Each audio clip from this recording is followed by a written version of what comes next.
besides us avoiding some, Cyclops merchants who seemed happy but not really, when we got attacked by, you know, vicious rock sea lizards, who, but one of them might have been Julia's pets, but we don't talk about that.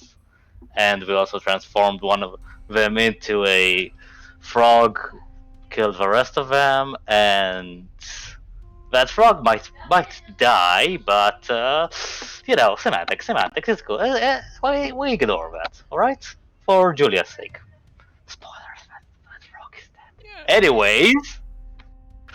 Anyways, carrying on.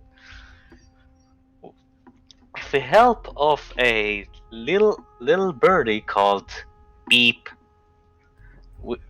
we scouted the island up ahead of Hanto, and seeing that it was mechanical, it was fine on the island, and so was generally. But for the rest, well, apparently, since you have lungs, the island kinda doesn't like people who have lungs. And it especially doesn't like the elderly, because who man, dear Peyton, he was he was coughing really hard, like he has some kind of strange mythical virus of the West, and he is still under that effect. Poor man, poor man. Somebody should get him a needle to stick in. a I don't know, some vaccine or something, because he needs it. And some better luck, because man, that old man, that old man doesn't can't get it up anymore, you know. Anyways, after Oh.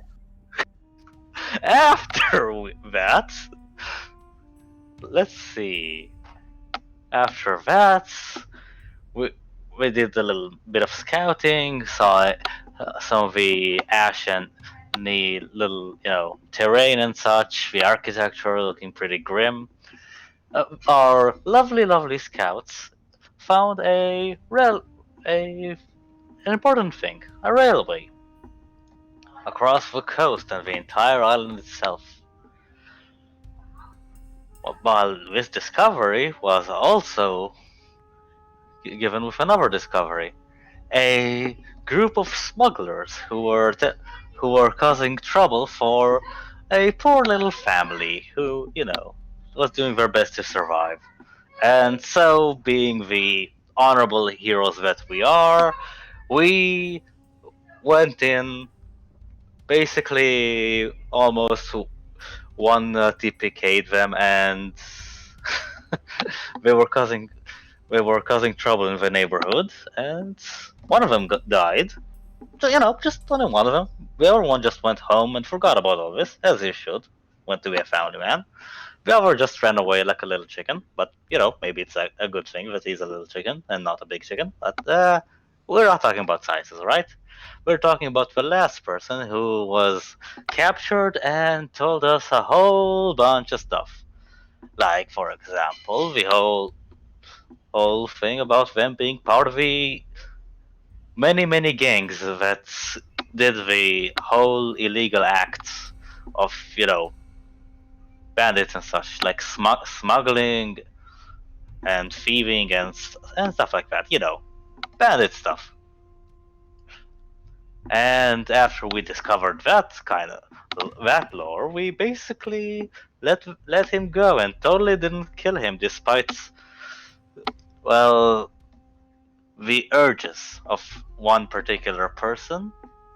And yes, after we've done that, we are now standing here amidst the ashes, plotting our next move. Well, in fact, the very last thing that happened was this family, after being somewhat perturbed by your Right. actions, And also we got invited by this family for a nice meal, because that's a good thing. Sorry, I kind of almost forgot that part. Oh yeah, not actually invited for a meal, just invited back to their house, out of the ash. We saved them from a bunch of bandits, right? That's why. That's why I Basically. read. Pretty much, yeah. Yeah, Okay, cool. exactly.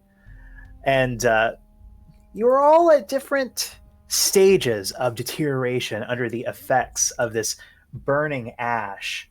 I believe that Bijutsu and Shiroku were at stage 1, with Peyton at stage 3 and Musoka at stage 2. Oh, okay.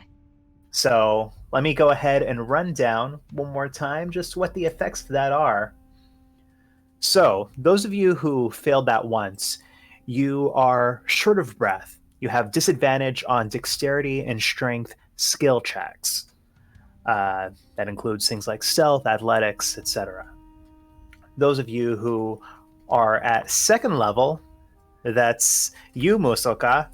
Sorry, Rude Awakening, come back into this. You find out that you're sort of dying.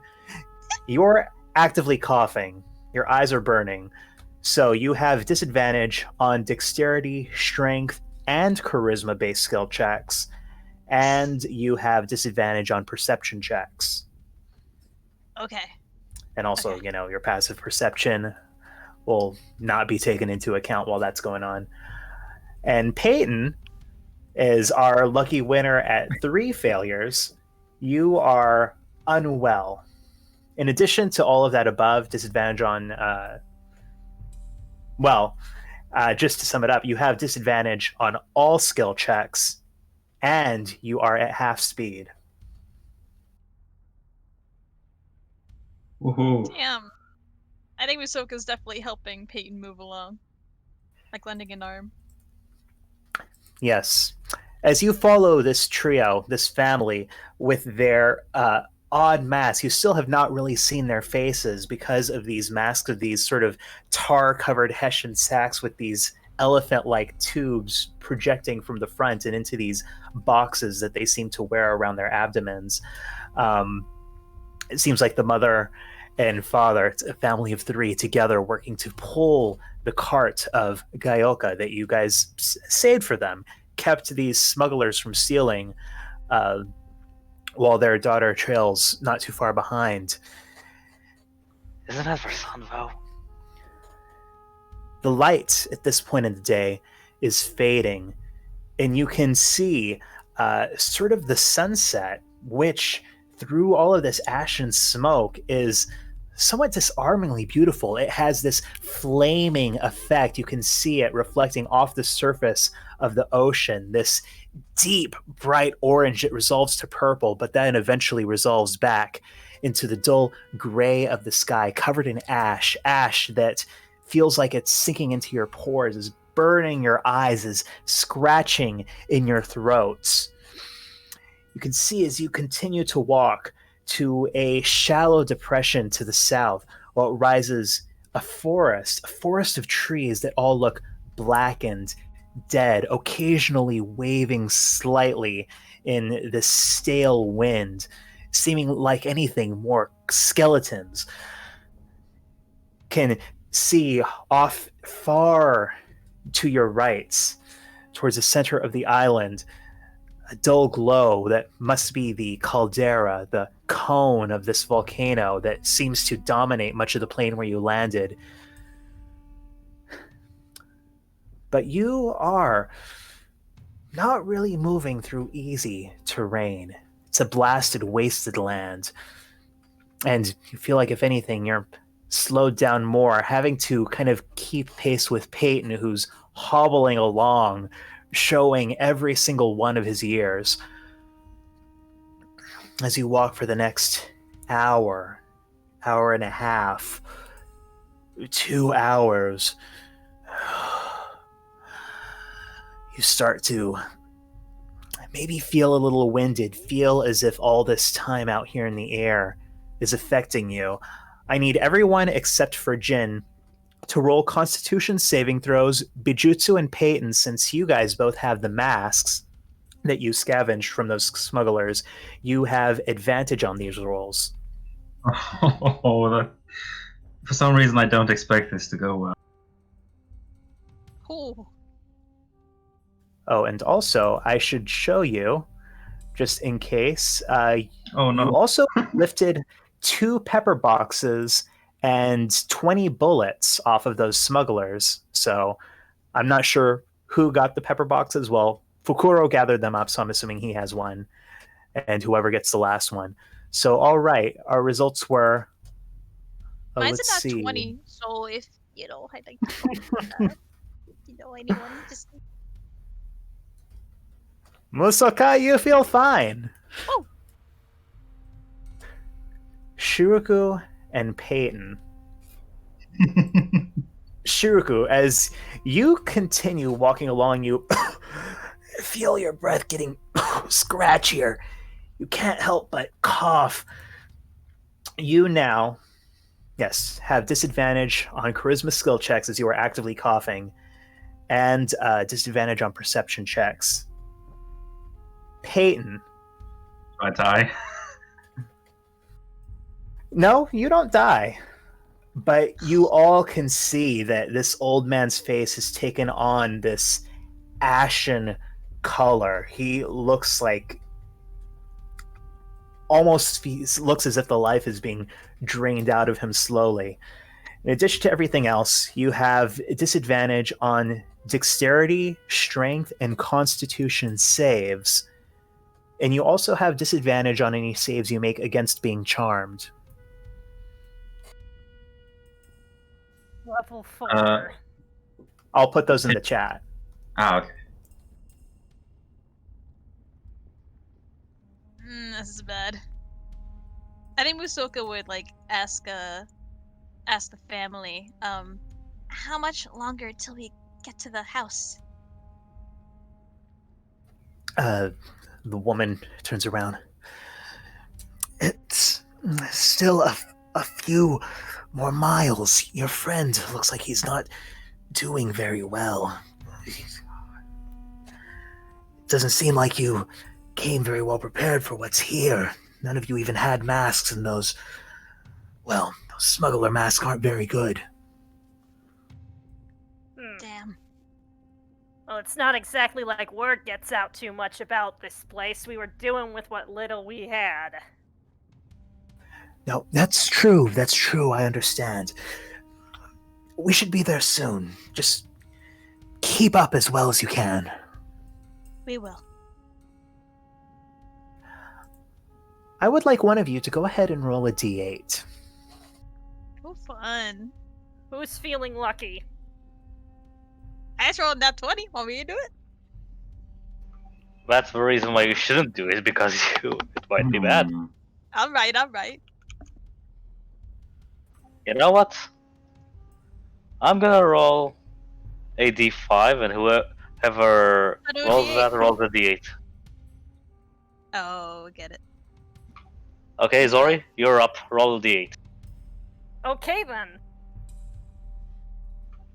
Easy. Just add rolls. There we go. Woohoo, mama. We don't know Luck. if that's good or not. Hopefully that's good. Hopefully. It's great. It's good. So continue following this trio. You begin to see the remains of what must have been a wooden fence that ran along a path that has been covered over by ash and neglect, but at this point, for the first time, becomes more visible. See, it seems to be made out of these roughly placed pumice stones, the kind that are very common along that volcanic plain where you arrived. But it also seems to veer much closer to the forest. As you continue following them, the man, he sort of seems to spot something. He turns to you and say, "All right, all of you, just act natural. Don't make eye contact. Keep moving."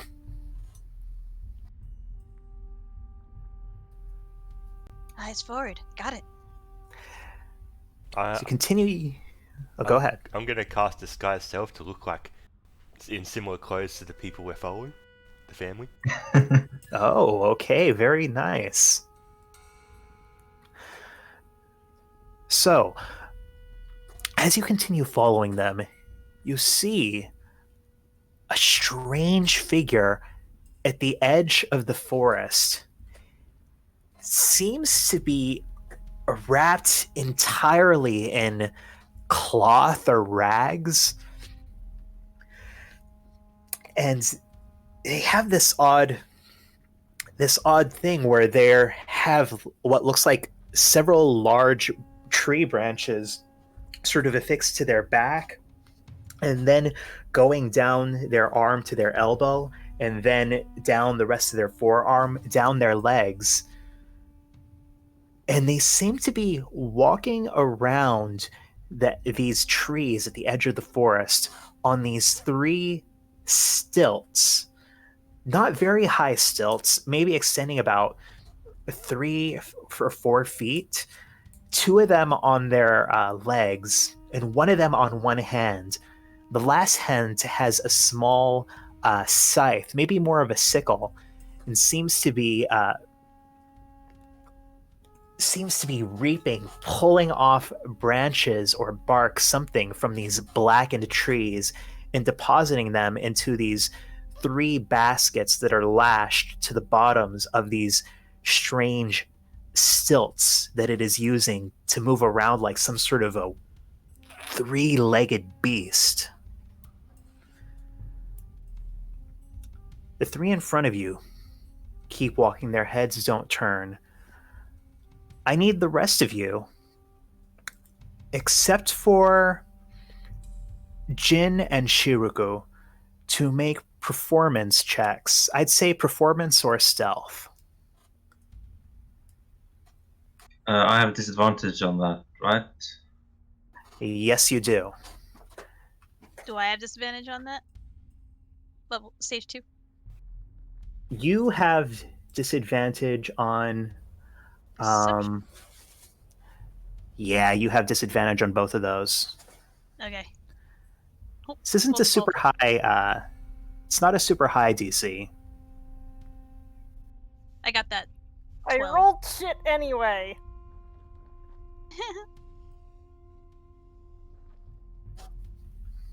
Yeah, as you're walking along, Bijutsu, where do you think you are in this marching order? She's probably usually just hangs back. As your group is walking along, almost past them, suddenly you hear one of these wooden stilts clack onto these pumice pavers, followed by the next 2, in this weird, sort of disjointed, lopsided rhythm. And this creaking voice. Oh, there. Who are all of you? What the fuck? You don't look local. This figure sort of steps out in front of you. Their head, like the rest of their body, is completely wrapped in these rags, bandages. You're not sure what. And seeing it up close, it seems like the way that these branches are lashed to their body almost gives the impression of a very crude exoskeleton. What the fuck? Shh. I look at the family. How do they look right now? Like, do they look like they know how to handle the situation, or are they terrified? You can't see their faces. The sort of patriarch of this family turned around and says, these ones, they got caught out in the waste, taken, a smuggler attack, took their masks, was bad, lucky to escape ourselves. Lost 2 more carts. Terrible.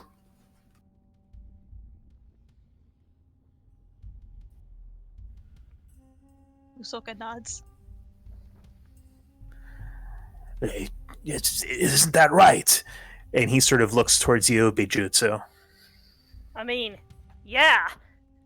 You hadn't have been there, we would have been toast. Go ahead and roll a deception check, Bijutsu. Oh boy. Shit! No! I'm so sorry. That is peculiar. These ones don't look like fodder, and they certainly are not gray. The observers will wish to know about this. Hey, you don't have to tell the observers about this. This is far below their notice. This is not something they will desire to know.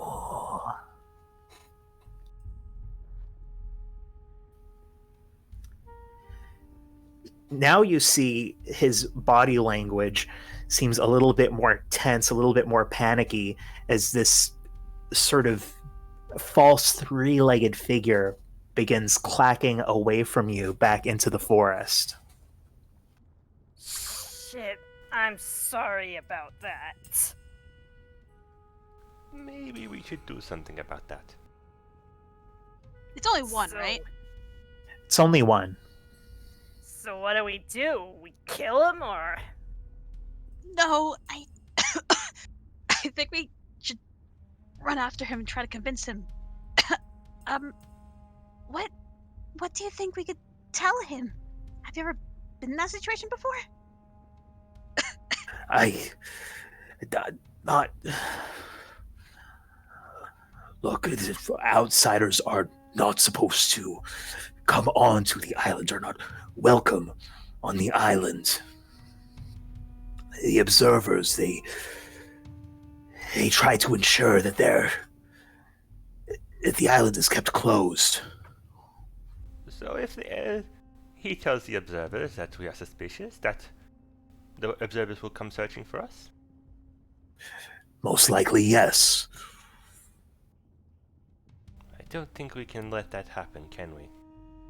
No, we really can't.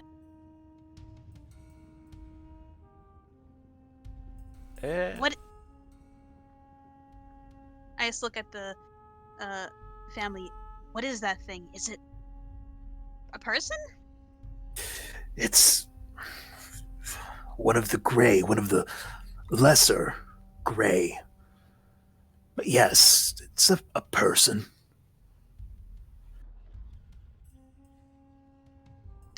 What can we tell it to convince it?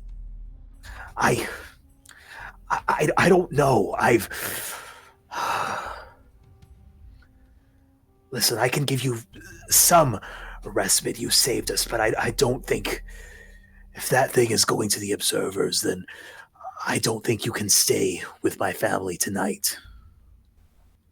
I don't think we can let it get too far. How about that?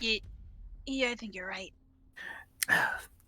If you're going to do something to that person, that's your own affair. I don't want to know about it. My family is going to keep walking. If you need to catch up with us, well, the path is straight. Okay. Hey, I think we should deal with with that. Yeah, already this trio is making some distance from you, and the other figure has sort of disappeared into the trees, but you can still hear where dried branches are snapping not too far in. It's not moving at a particularly fast clip. So, I guess we're going to perform a quick mugging. It is a little awkward, but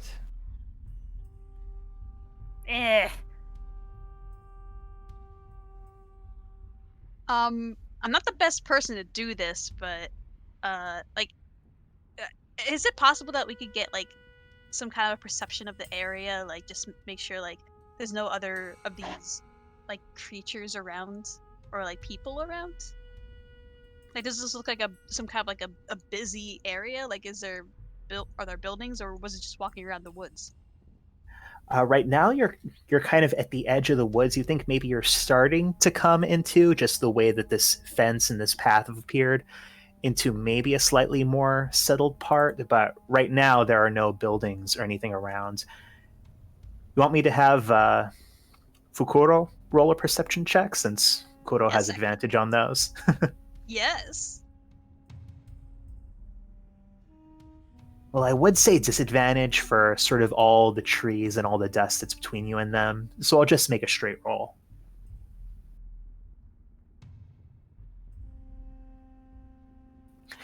Yeah. Fukuro looks around, tells you he doesn't hear anyone else in the vicinity, doesn't spot anyone else on the plane.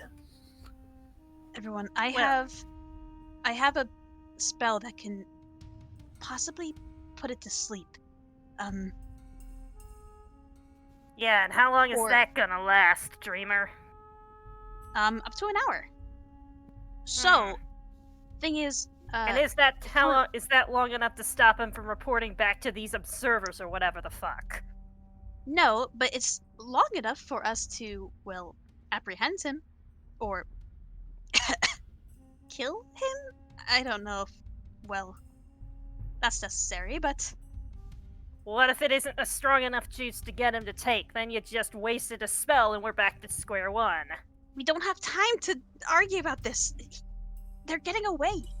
It's like, let's just try and apprehend him, at least. Alright, fine enough.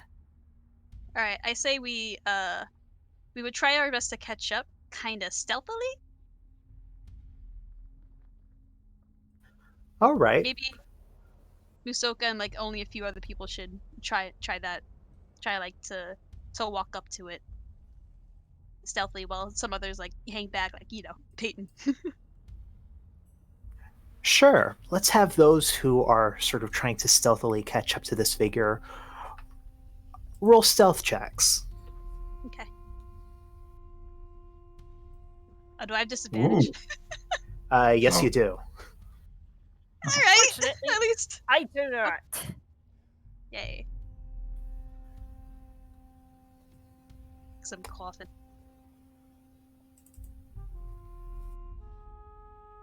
So I'll say. Let me double check the passive perception on this. And I assume me being disguised doesn't help in this particular situation.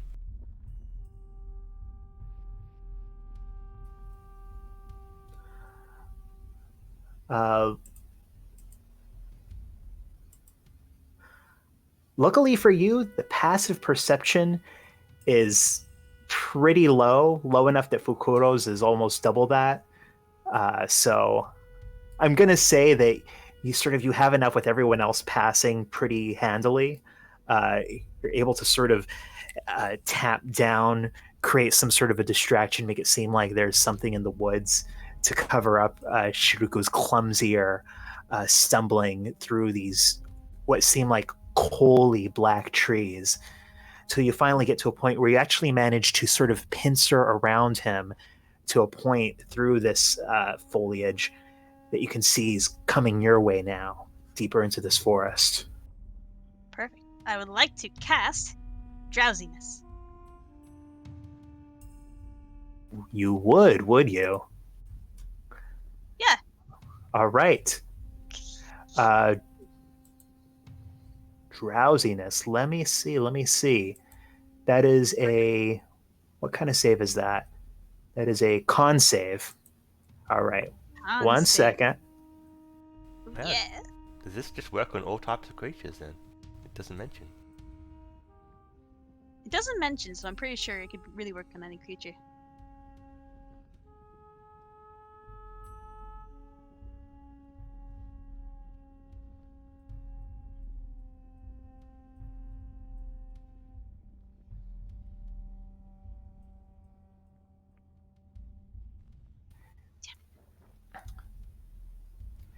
So, as this person is moving through, they kind of wobble a bit. Keep moving, but you can tell that they're a little bit disoriented by this.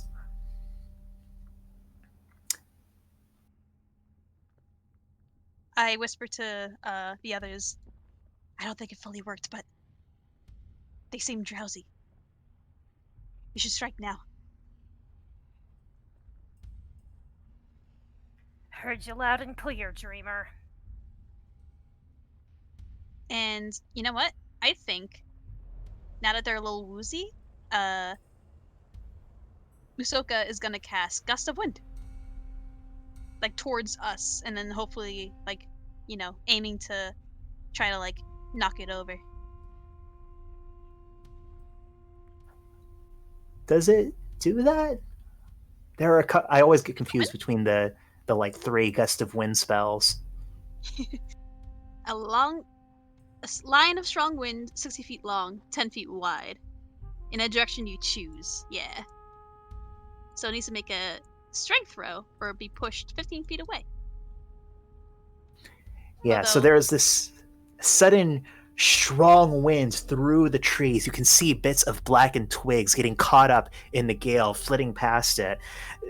This person is not knocked over, but you see that they're sort of struggling against this sudden wind and sort of stop for a second, seemingly from the body language confused. Something is wrong here. Not expecting a sudden wind in the middle of what should be this this forest where the trees would break that.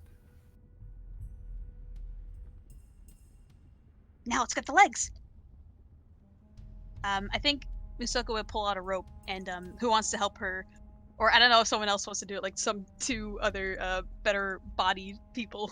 I mean, Bijutsu's got a really high sleight of hand. Hell yeah. And also- Maybe Fukuro as well. Oh, so what are you doing?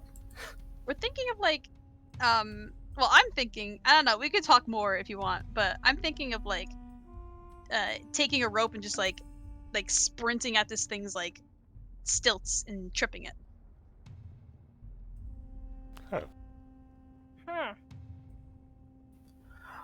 All right. Ooh, I could potentially use my grappling hook to do something like that. Oh, even better. Yeah, you should do that. Oh, so you want me to trip this bitch then, huh? Hell yeah. Take him down. The both of you, you've been having this conversation out loud. Make another stealth check, both of you. Oh god, okay. I mean, it's this person is on Yeah. alert. They've got this sudden gust of wind. That's Do it! Fast, go! all right. That's an 8. That is equal to a passive perception. Sort of turns in your direction. It seems to spot you, Bijutsu, from where you guys are hiding in the trees.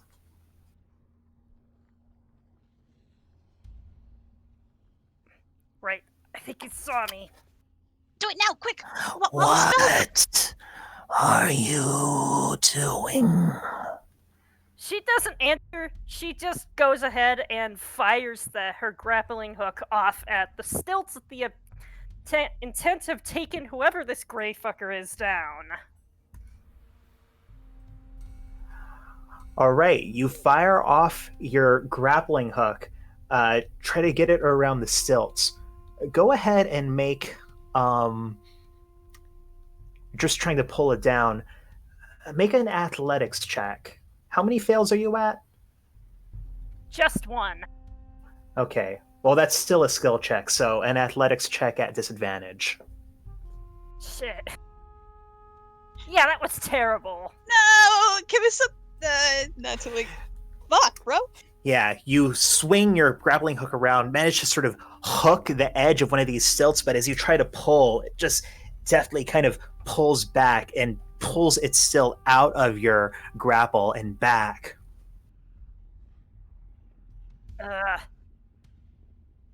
We might have to get a bit more drastic. This is untoward. You seem like hostiles. Let's do something else. At this point, the figure turns its back to you, and instead of just casually walking, goes into a sprint through the trees. No! Right, I'm going to cast Awaken Rope. Oop. Is it- no? No, it's range. The range is Damn touch. it, it's not close enough. Fuck.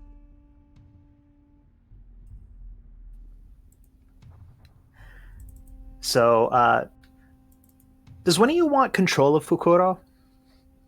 Sure, actually. I'll give you control. Okay. And this, yeah, I'm saying that this person is getting, like, already making 30 feet between themselves and you. And I'm saying you all have about a round to figure out what you're going to do.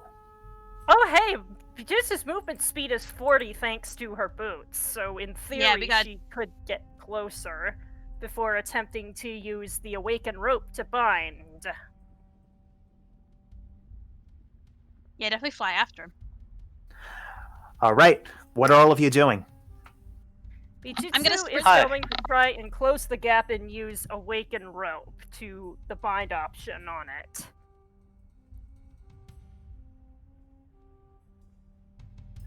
Okay, you try to rush up through the trees. However, these trees make the terrain pretty difficult for you in a way that it seemingly isn't for this person. With 40 feet, you're able to only really get 20 feet with your movement.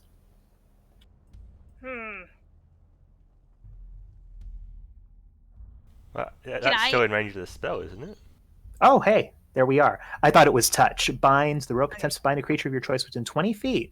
Okay. Oh, okay. So, Bijutsu, you're first kind of dashing, hopping over knots in these trees, and you toss out this rope, and you're trying to just bind this person. Mm-hmm. All right, so let me make a dexterity saving throw then. That's a fail. Thank God. Finally, suddenly- something worked.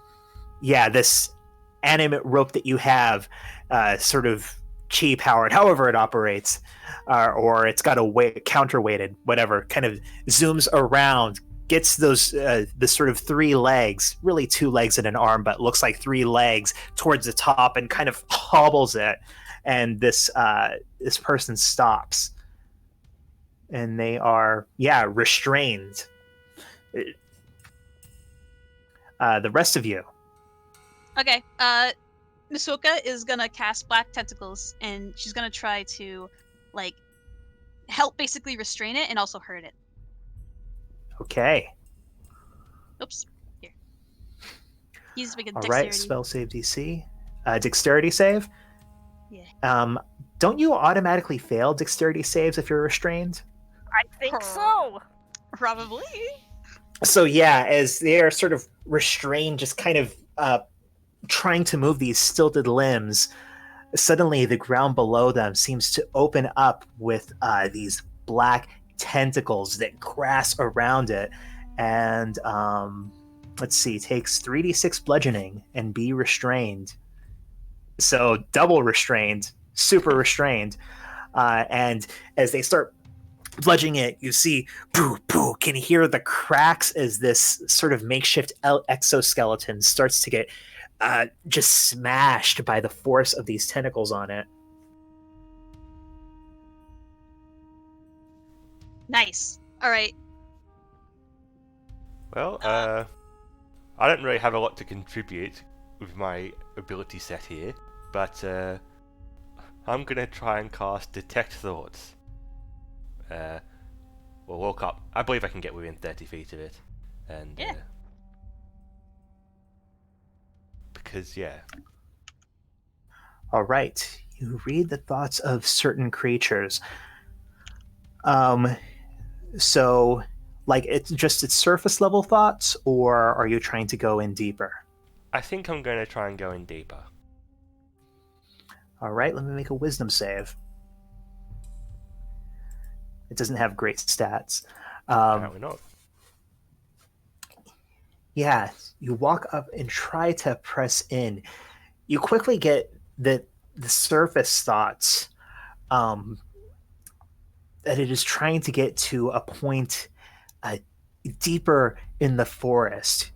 You sort of see the rail line. You get the sense that there's some place close to the rail line where it's headed, and you see this other figure, this figure that it's headed towards.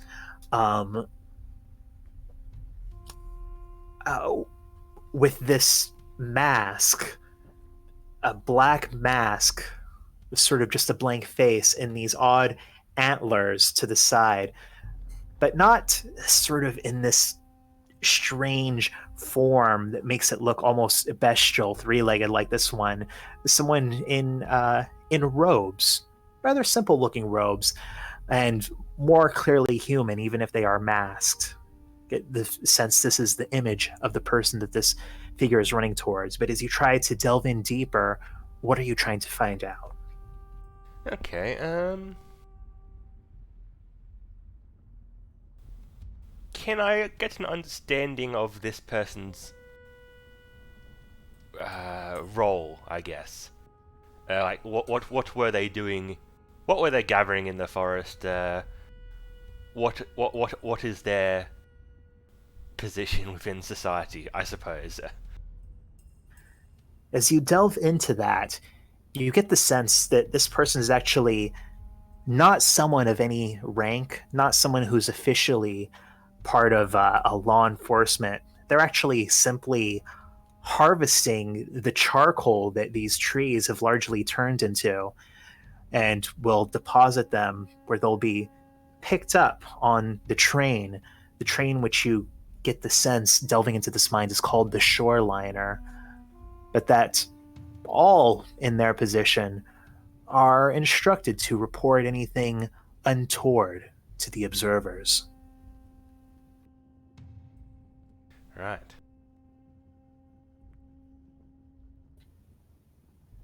I think that's about what you get with just trying to delve into this person's mind in this minute. Julia, what do you think Fukuro is doing? Actually, Sep's playing now, right? Is he here? Hell yeah. Hi. Oh, hey, you're here. I'm sorry. Hello.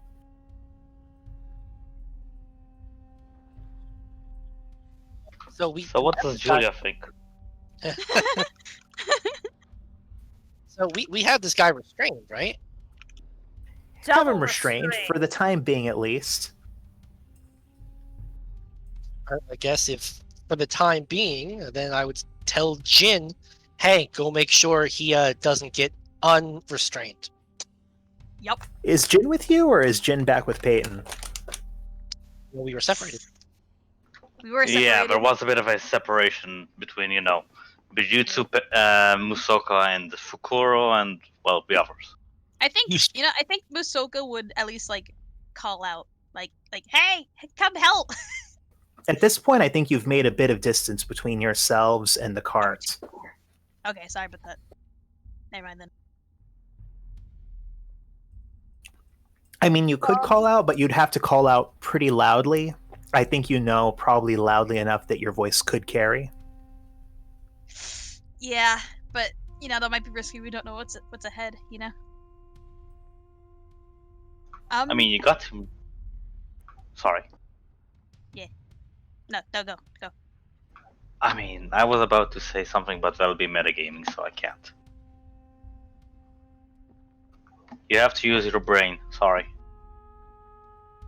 Oh, man. Okay, wait. My brain moment. Ready? Can I use message? Have to take it. Although I don't see it. Never mind. Fuck.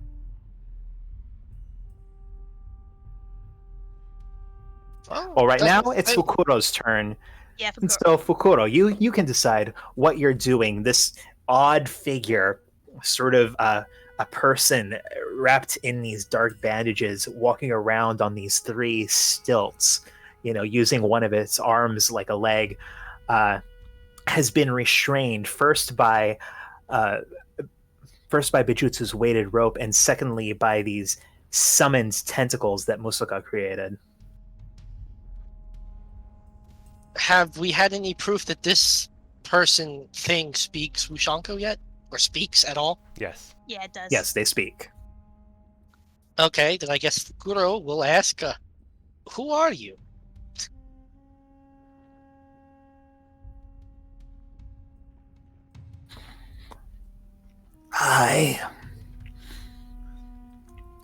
You have the temerity to ask who I am. I am no one. Who are you? No one. That's an odd name. I don't think my parents would have ever thought of that. None of your business.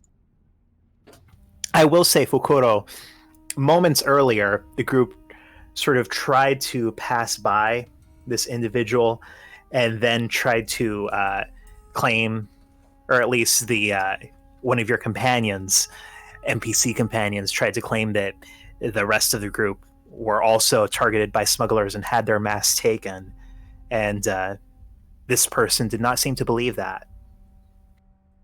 Yeah, that's why we're attacking him, basically. Yeah. We Because tried they're gonna diplomacy already. I was just shitty rolling. I guess since you weren't here, I had to take up the mantle. I don't know if it's our MO, but I think we might have to murder. Murder? Well, this is Julia speaking, I don't know. But yeah. Okay, don't let the rogue in you talk. Have any other ideas? I mean, my inner rogue tells us to kill him. I'm holding him down Yes. with the black tentacles right now. I think, you know what? Just because Fukuro was kind of like he big brain right now, maybe, I don't know. Just in case this guy does somehow break free and run away, Fukuro does also kind of want to be able to catch him, so he's just gonna, for now, cast Long Strider on himself. Okay. Okay, very nice. As it gets around, this person tries once more to pull itself out of these restraints. Oh, shoot. Come on. And as they do, they manage to pull one of these stilts out of these grasping tentacles, the other one, and then boom, boom, and then just starts booking it once more, getting another 30 feet away from you, deeper into the forest. Son of a bitch. Ah! All right, you guys, what are you doing? I've got one more black tentacles. I don't know if you have any more of those arrows. Fujitsu. I don't know, I'm just gonna sprint up. I'm gonna sprint up, and I'm gonna try my best to, once again, cast black tentacles in its path. Well, that's my last spell slot. Level 3.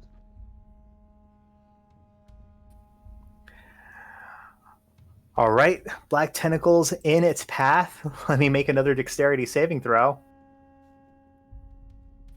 Woo! And once more, black tentacles seem to emerge from the ground and grasp each of the 3 stilts and restrained.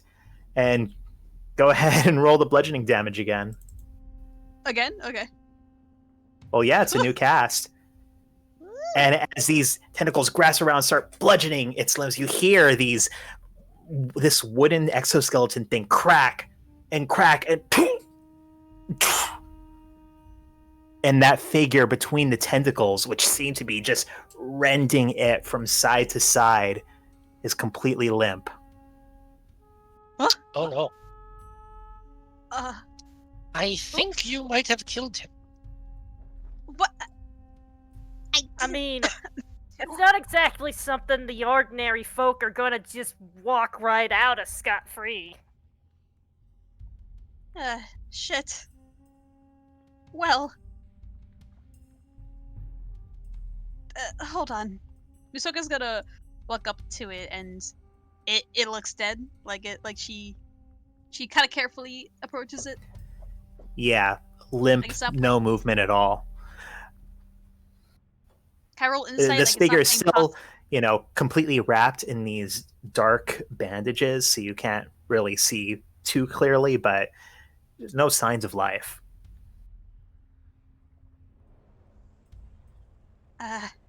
Sorry, got a little carried away. I thought it was gonna get away.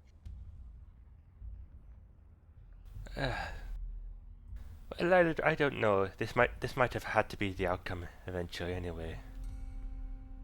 If only we were able to learn about it. Damn, I guess we'll have to ask the family. Well, I did manage to read its thoughts as it fled. Oh, you It did? it was a charcoal gabbro. Of some kind. A charcoal gatherer. Yes, they were planning on going and reporting on us as they told us. Well, if you had to guess, do you think these observers are gonna notice this thing died? Or is not here anymore? I don't think this one was particularly important. I mean, they didn't even say that they were no one. Well, that's good. I do wonder what this whole grey business is, though. Perhaps we should investigate the body. Yeah, let's here. She dispels her black tentacles, and yeah. I think she'll help investigate it. All right. So who's leading this investigation? I guess I said I was. Yeah. All right. Go ahead and roll investigation then.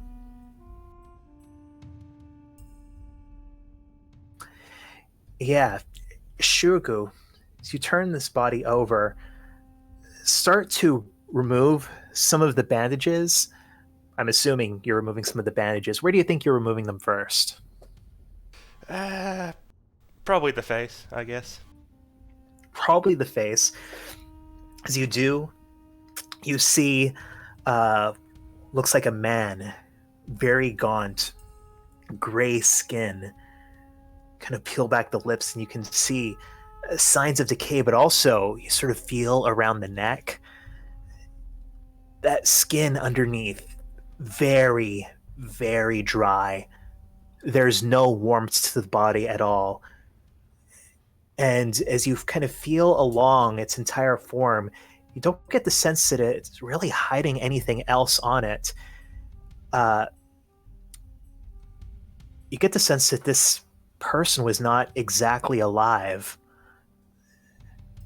And the way that these bandages are wrapped around them, and the way that this wood seems to be kind of oriented around the joints and limbs, almost mirroring the bones underneath, it almost feels as if it's to protect the otherwise maybe fragile form underneath.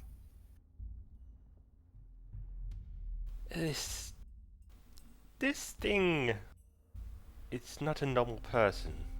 That is for certain.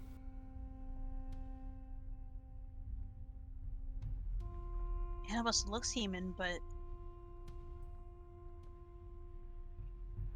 ugh. Well, it's a pretty screwed up one if that's the case. Just like, Well, We're gonna have our new friends mentioned that the smugglers jokingly suggested that our new friends become one of the Grey, and well, now I think we can see why their reaction was so negative. Yeah, I wouldn't want to wind up like that son of a bitch. I suppose this You think- matches what we heard about the necromancer. Yeah. I mean, the only exposure I've really had to that is in, well, shitty Western dime novels. So this is a real-life zombie or whatever the fuck, huh? I guess you could write about this and sell. Either way, we should probably hide this body. Yes, quickly, and then catch up with everybody else. Mm-hmm. And obviously, nothing happened here. We just got a little lost in the woods. That's all. That is all.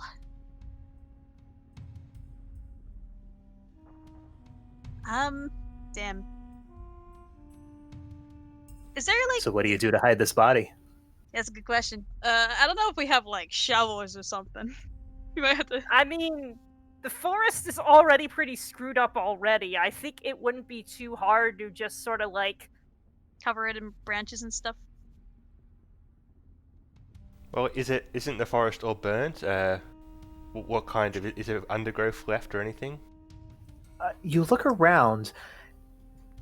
It's not exactly burnt. It doesn't have the look of a fire tearing through here. It's almost.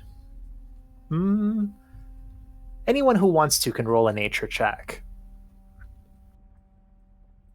I mean, if only I was there. May I as well? Yeah, sure.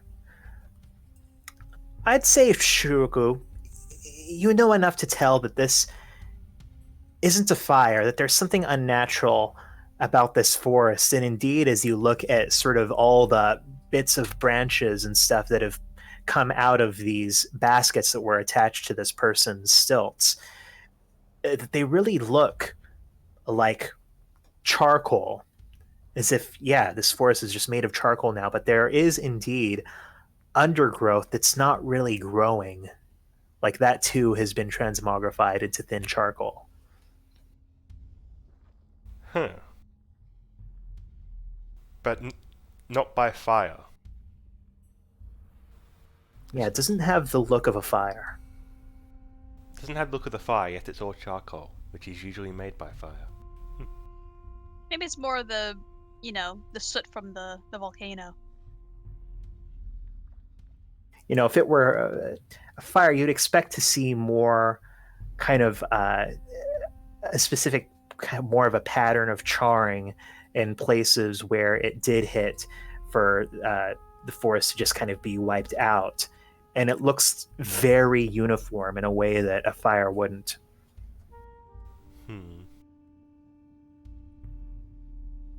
Well, could we... let me think. In fact, I'm gonna go walk. Sorry, go on. Is the soil around here loose, or is it like hard, packed in? I mean, it's loose enough you could probably dig into it. Probably be hard to dig something that you could hide a body in with your fingers, but... Well, Mold Earth. Yes! Yeah, that is the perfect application of this cantrip. Yes! finally The dream is real. somewhere Wilson is smiling happily because Earth finally got molded. Finally. So, yeah, I guess you sort of turn a dial on your on one of those engines on your bow, and somehow the little magnetic orientations, the polarization of the bits of iron within the soil seems to create a little bit of a magnetic field, and a whole area of it just slowly rises up. Shove the body into it before it, boom, covered over again. Well, that was convenient. I didn't know that you could mold Earth like you could move the Earth like that, Fakuro. It's actually part of the new static engines with the bow. The gauntlet is able to move the earth, move water, even fire. Pretty cool shit, I say. Very interesting. But yeah, we just got a bit lost in the woods. Nothing happened here today. Yeah, we Yes. convinced him that not to tell the observers. Yeah, we cleared up that misunderstanding. Is that Yes. what we tell the family that The convinced him? same way that Shiruku had convinced one of those men attacking them to go home. Yes. Hmm. All right. Anyway, well, we better let's get head to- back. Yes, we better catch up before they get too far away. Mhm. Well, the path is straight, or at least that's what they said. Gotta make sure that Peyton doesn't cough up a lung or something. Or Oh, poor guy. rats. Yes, hopefully a night's rest inside will help him. I think I will. I might have some Oh. ideas for helping him. While the Oh. others have been busy taking down this dead man, Yes. have we noticed any wildlife in the forest or on our journey here? Jin and Peyton, if you want to, you can go ahead and make perception checks. Peyton, of course, you have disadvantage. Let's see if I can Oh. find any birds. Oh, wow. So, yeah, you both see, kind of off in the distance, what looks like a swarm. At first, you're not sure what it is, if it's insects, is it birds? And then you realize it's, from the flapping motion of the wings, bats. These strange looking, very large bats. Nowhere no close to you. And Peyton, as you're kind of walking along, probably being helped somewhat by Jin, as your focus turns away from these bats, you think for a second you hear some kind of an animal, something that sounds like it walks on four legs, four hoof-sounding legs, coming from somewhere in the forest, but you don't catch sight of it. But these bats, they seem to be thriving in this environment? I'd say it was at a distance. You couldn't really tell if they're thriving. You just saw sort of, a whole mass of bats kind of fly across the sky. Okay. What a shame. If this place was somewhat more hospitable, perhaps it would have been a suitable home for birds. But would it be a suitable home for bats?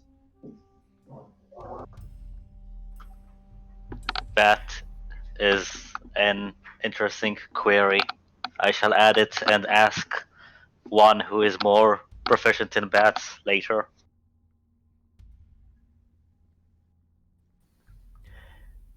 At this point, the path begins to move away from the woods, and you can see the landscape starting to change, starting to see more signs of civilization, though not signs of life.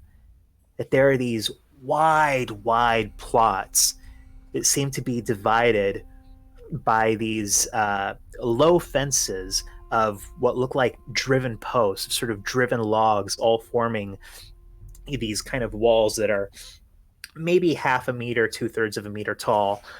You see these houses, sort of, the Japanese style, the low gambles and tiled roofs, set back in these wide properties, Many of them, you can see the roofs looking partially collapsed, the walls sort of torn, looking uninhabited.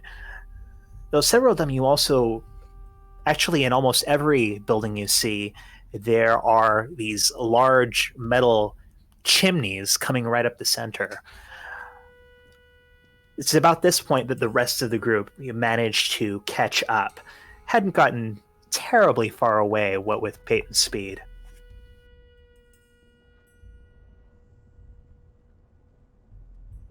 Oh, quick question. You know the Oni mask that Jin has? Oh, yeah. Would you say it fits to be like a normal, gas mask of sorts? No. Well, good, It's because, decorative. well, I tried. Sorry, old man. Aw. See, I was about Either to do way. this whole. At least I have the smoke mask. Yeah, I was about to do this whole thing like with a face off, but that's fair. I mean, I'd say, if you want to take it off, you can, and it would look cool, and maybe you could even fool someone into thinking that it's an effective gas mask, but no, random metal Oni mask is not a gas mask. Yeah, fair enough. Fair enough. I just, what if Peyton wore it? I mean, Give it a it try. clashes with style, but. Sorry, carry on. Would it make Peyton seem more intimidating? Honestly, he needs all the help he can get. Anyways. As you continue on, you can see that the land looks flattened here, like deliberately flattened. And behind some of these houses, there are these wide open areas. Some of them where you can still see where they were tilled into rows, though rows that are long empty of any sort of crops now. Finally approach one house, perhaps the most well-preserved of all of them, set back like the others in this sprawling property. There are a couple of statues at the front. These figures that look like something between an elk and a lion in the body, sort of sitting down with one hoof up. They have these maybe even slightly lizard-like faces and the pair of antlers.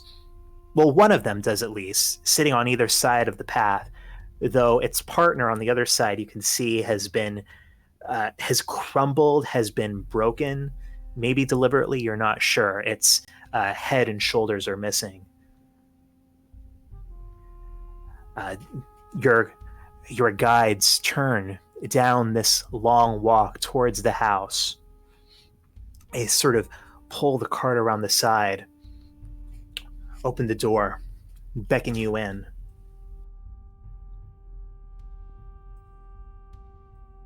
I think when we approach, Musoko would say, hello, your house is lovely. You don't have to lie to us, dear. Well, it's not a total lie. Yes, it's an interesting Well, it statue looks. you have. It's How's only about this? condition. It looks less shit than everything else around it. That we will take. And actually, as you do go inside this house, it is there are signs of kind of decay, of dilapidation in it, and yet the actual pillars holding it up seem very well maintained. You can see signs of these moving frames that must have once divided this into several rooms divided by paper walls, but most of that paper is gone. Once you're all in, the adults set to each of the windows, where you can see are this heavy glass with what look like rubber gaskets around them, and taking these handles on them and turning them, seeming to make an airtight seal. The mother, while the man goes and continues on to the rest of the windows, moves this metal plate from the center of the house where you can see that there is the bottom of a tube coming down. And as she moves it, you can see that there seems to be a glow coming from it. She takes this pot, fills it from a large cistern. You can see her sort of situated in one corner of the house, half inside, half outside, but built in so that they're sort of built through the walls, and sets it over this area, and then pulls down a crank, this metal tube.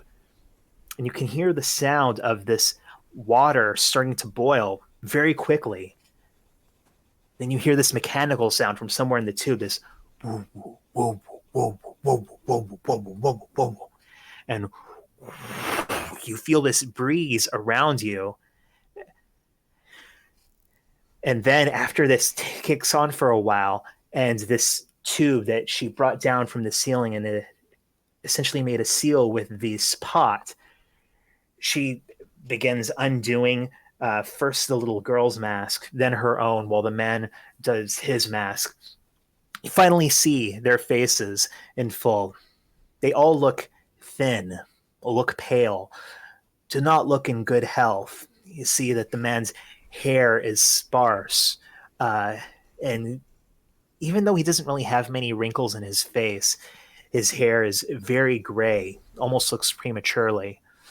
But he turns to you and says, that should do it. Safe to take off your masks now.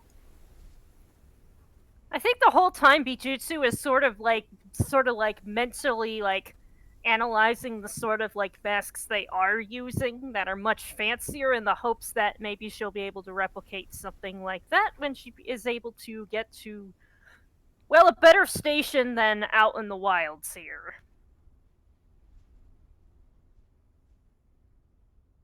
That scavenger, is he going to be coming for you? Should we expect company? No, we convinced him not to report back. He won't be a problem. He looks back towards his daughter, who's with her mother, and he kind of puts a hand on your shoulder and brings you in a little bit closer. He says, Won't come back. You're certain about that? Quite certain. Good. Good. All right. And the woman, she kind of comes up towards you while the man steps into what you see as sort of a kitchen area. He calls out, I'm sorry. I can't offer you food. It's very precious, and we have a young one, you understand.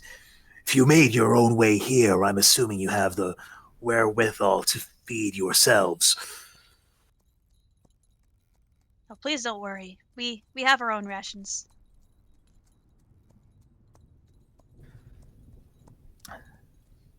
the woman, she approaches. So you came from outside, landed on Hanto, and I don't know, the first thing you do is break up some smugglers? Well, it wasn't exactly the first thing we did. Yeah, it wasn't on the to-do list, but we ran into, well, you, and what it wasn't. We had to do something. It was obvious you were in a great deal of stress. Well, I appreciate that. There are a lot of people who would not step into action. Does that happen commonly? It depends. Today, I think it was just bad luck. But honestly, I think we're better off here than we would have been down in the Ashen Pale. The Ashen Pale, that is... Where is that exactly? Is that the volcano area? No, no, no. The Ashen Pale is off to the south. It's where most of the living, I suppose you could say, still habitate. But it's chaotic. It can be threatening. It's no place for a child. The living? Yes, life is harder up here in the annex, but in its own way, it's still safer. Really, what you came across is the first time that we've had trouble with thieves since we, well, moved ourselves up here. So the people living south, are they, what, more smugglers? No, no. I mean, there are smugglers in the south, but only a few in the Ashen Pale.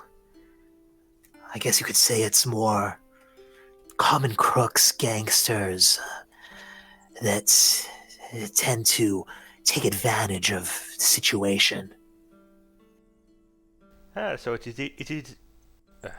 You believe it is easier to face the harsh environment here than it is to face the people there. Perhaps not easier, but I think it's better for Koya. I see what you mean.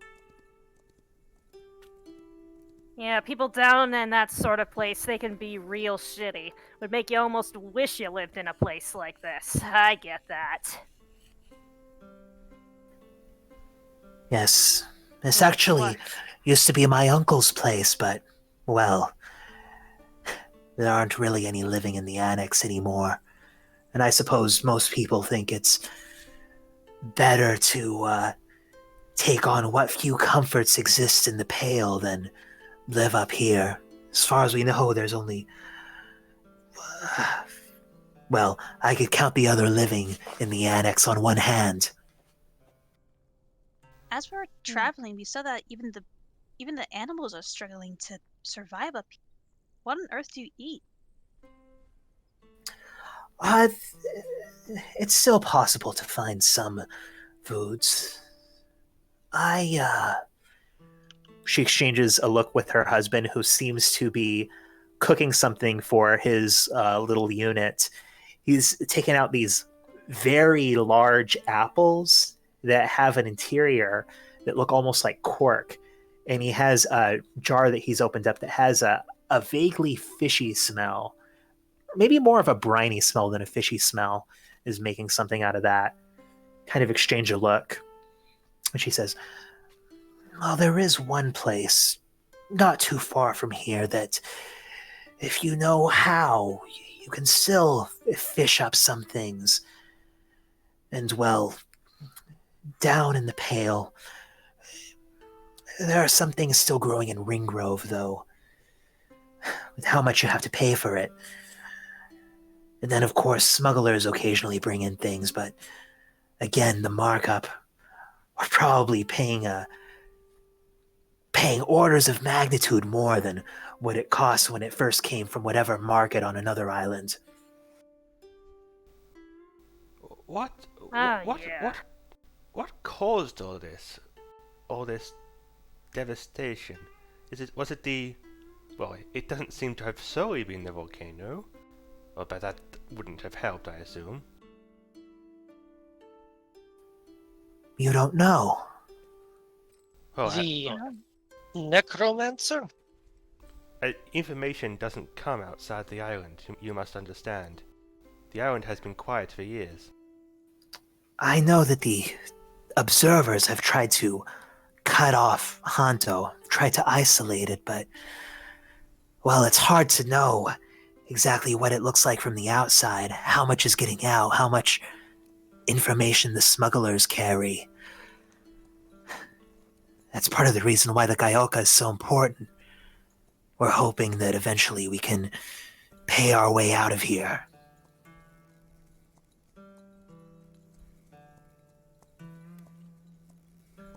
Well, what caused this? Right. Well, none of us are sure exactly what happened, but most of us believe it was Diane. And he did something with the rift. Maybe an accident, maybe on purpose. They say he lost his mind towards the end. I don't know, but killed over half the island. And then the Grey Dama, the observers,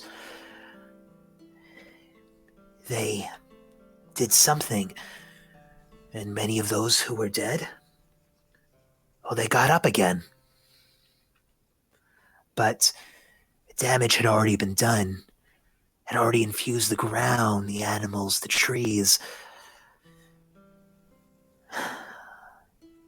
This whole place, I don't think it's right to say it's dying. I think it died, and it's only got a narrow lifeline holding it back from the brink.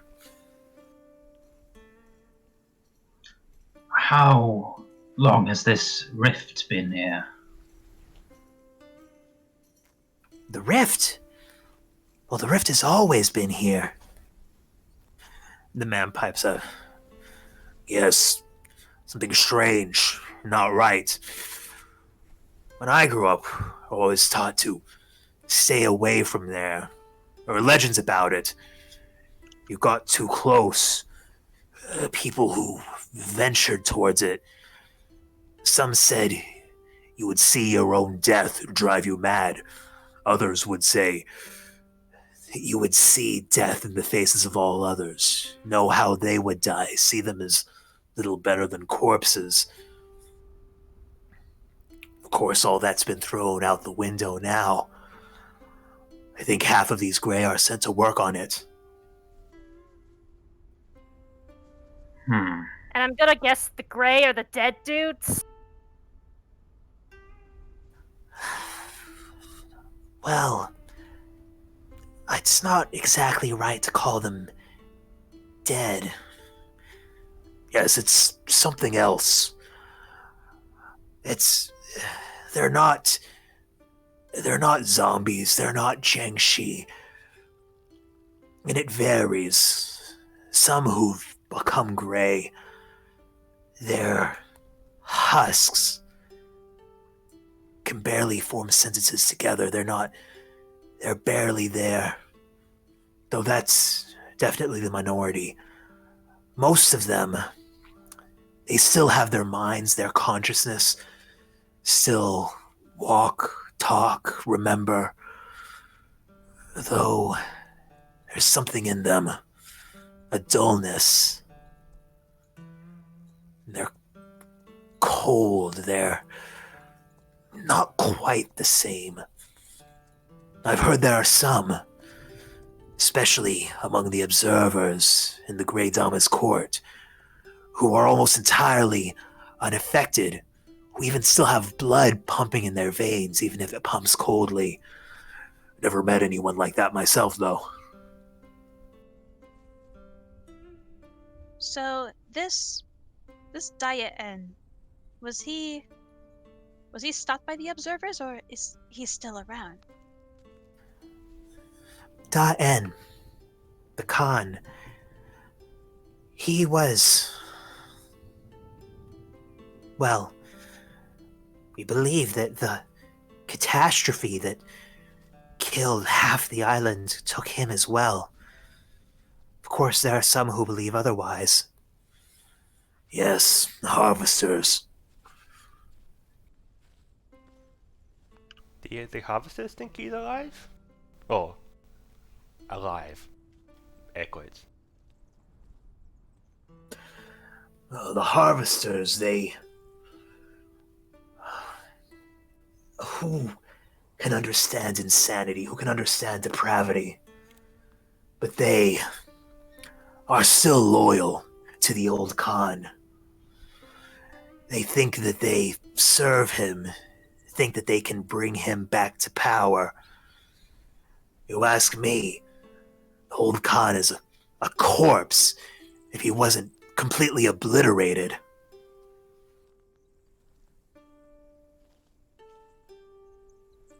So a bunch of people have to suffer because some asshole with power did something bad. Same story every time. So, but who were these observers? Are they human, or like necromancers, or are they something else? Well, the observers. At first, they were just the personal attendants of the. We didn't know her as the Grey Dama then, the Khan's wife. But she reorganized them. They became her own security force. And when Diane was destroyed, when the old court was destroyed, when the entire infrastructure of the island was destroyed, they stepped in.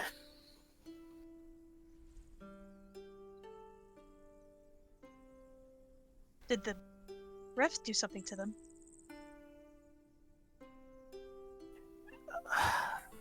Well, what I heard is that they always were interested in the rifts, always looked towards the rift. Separate from Diane, though.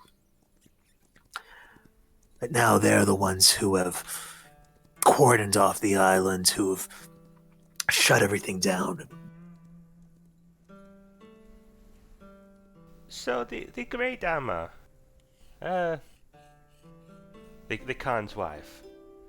What does she do nowadays in this new Hanto? She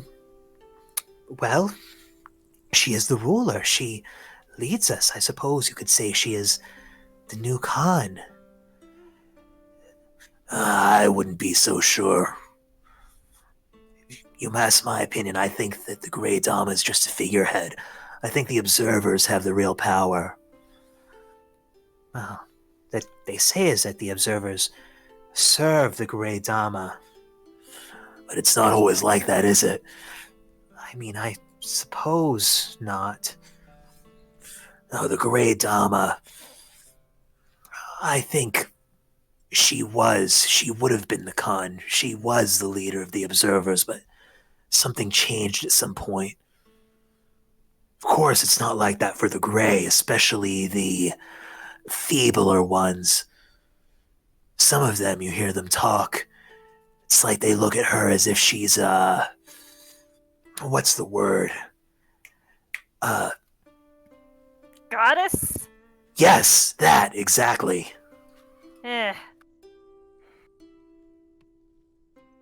He's done Western words.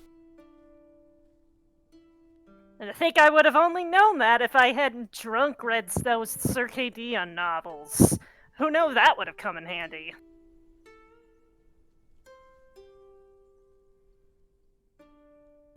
What was the Great Dama like before all of this then? You said the observers were interested in the rift even before the incident, shall we say? What was she? Well, I don't know if you know, but what was she doing things around the island? Well, there's a little bit of controversy over the observers, her own security, looking into the rift, especially when it was, so taboo for most, but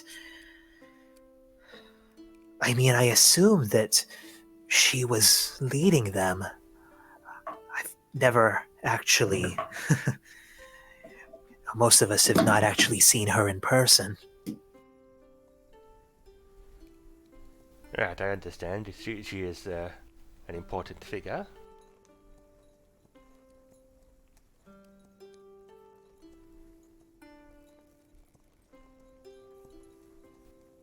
So does the Da'an reside in the Ashen Pale? I mean, I'm sorry, the Great Dama. No, the Grey Dama is in the Phantom Courts. And where's that? Phantom Courts, the northwesternmost part of the island. It's the palace complex. I see. Yes, we did suspect that. Just want a confirmation. Right. Yes, old, very old. They say this whole place was once part of the Chimera Empire. Ah, that is somewhat ancient history. Yeah, here and there are still ruins that you can see. I guess the Phantom Quartz is the oldest one of them. I've seen it myself once or twice, been up to that part of the island, but not since the catastrophe. Though there's a gentleman here in the annex who actually works there. Oh, what role does he play at the there? A cook. I suppose there are a few still living in the Phantom Courts, even close as they are to the Rift. And, well, you don't care much for the sort of food that a Grey would prepare.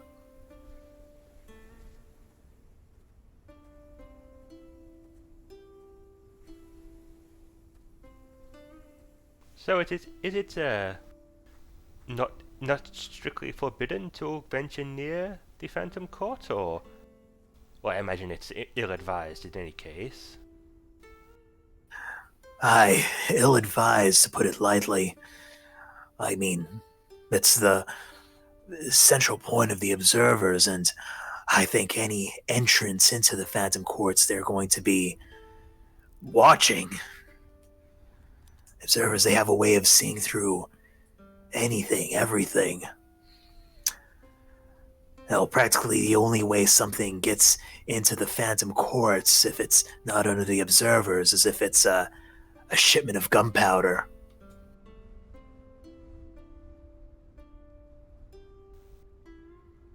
Ah, so Why did Hanto is still producing a great deal of gunpowder then?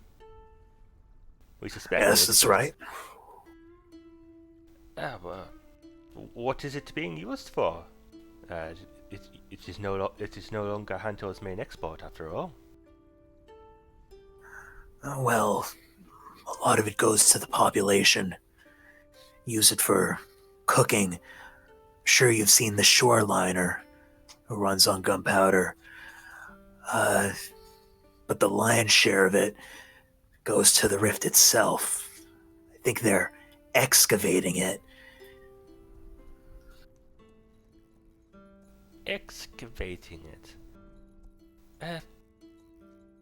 Do you know what this rift looks like? Is it just a hole in the ground or something like that? Oh, when I last saw it, it was sort of this place where the earth seemed to bend up, rent into this, I don't know, valley miles long. And there'd be these strange phenomena around it.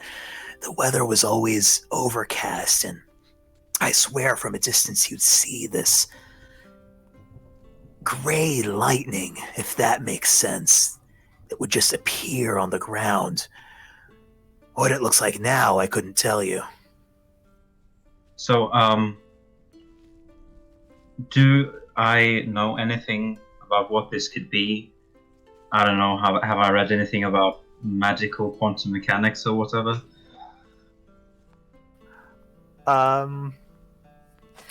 Sure, Like, I'll just- let you roll an Arcana check. from, What are your suspicions? I mean, just from the description of the phenomena, does it like? Can I compare it to anything else? Have I ever read anything before that sort of sounds similar? I'm not sure how to specify. Is it some dimensional shit? Roll an Arcana check. Dimensional shit. Very high DC, and I'm probably not going to give you much even if you do succeed, but you can roll it. Oh. Well, you do have disadvantage on all skill checks right now. No. Okay. I Wait a can hear minute. the pain in your voice. Isn't that part of his background? Maybe we should just give him a point of foresight to get advantage and keep the 30. Yeah. I'll use a point of foresight to add +3 to that 18. To make it a 20. Thinking about this, it feels like maybe you've heard in the most speculative tomes on rune lore, on rune mysteries, something like this, but not of something historical, more of something theoretical. But exactly how it applies, exactly what it is, you're not sure.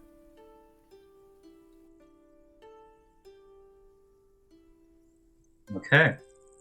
I mean, See, not much, but yeah, but I mean, not necessarily just like what it is, but like, oh, the lightning, that's the sign of the hypercharged magic you do, or something. No? Never mind. Science. He's asking what kind of magic was called lightning shit. I'll say this.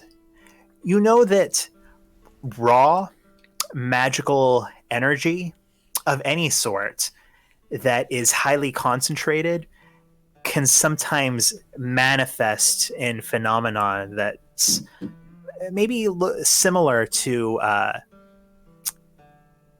what would be called ball lightning, and you're not sure if this is exactly matches this description, but it's a possibility.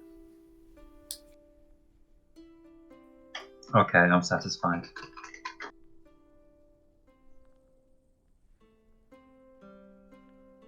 I won't bother you anymore with stupid rolls. It's not a stupid roll.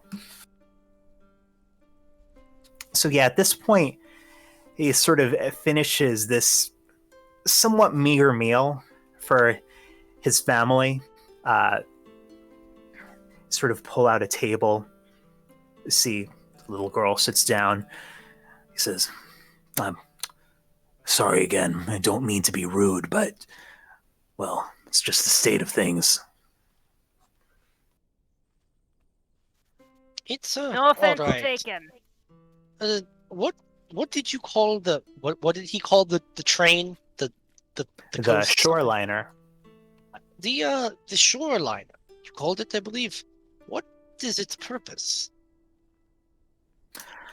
The Shoreliner, originally it mainly took those from the Ashen Pale to their where they would work, either in the match banks or at the stacks. That's the thing with the Cinder Fan, with the Cleft Flats.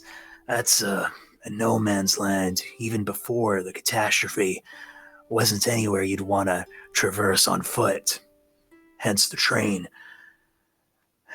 Now it mainly exists to transport materials to the Phantom Courts and to the Rift. Any particular kind of materials, or just more gunpowder? Gunpowder. I've seen large machinery carried on the back of it, flatbed trains. I think it might be some sort of dense flint-based machinery.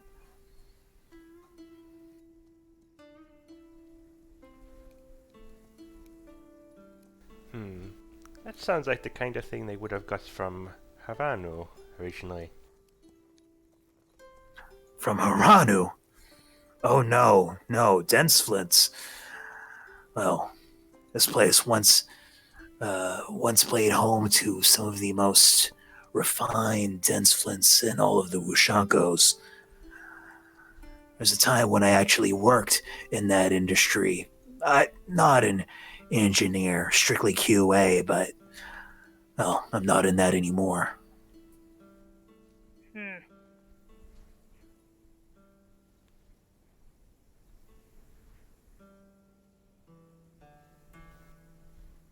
So gunpowder and dense flints were the main industries on the island, you'd say? That's right.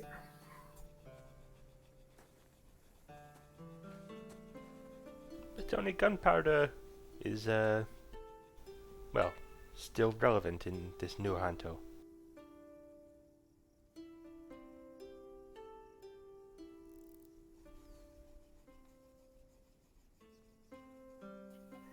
This awkward silence continues on, with the darkness gathering outside.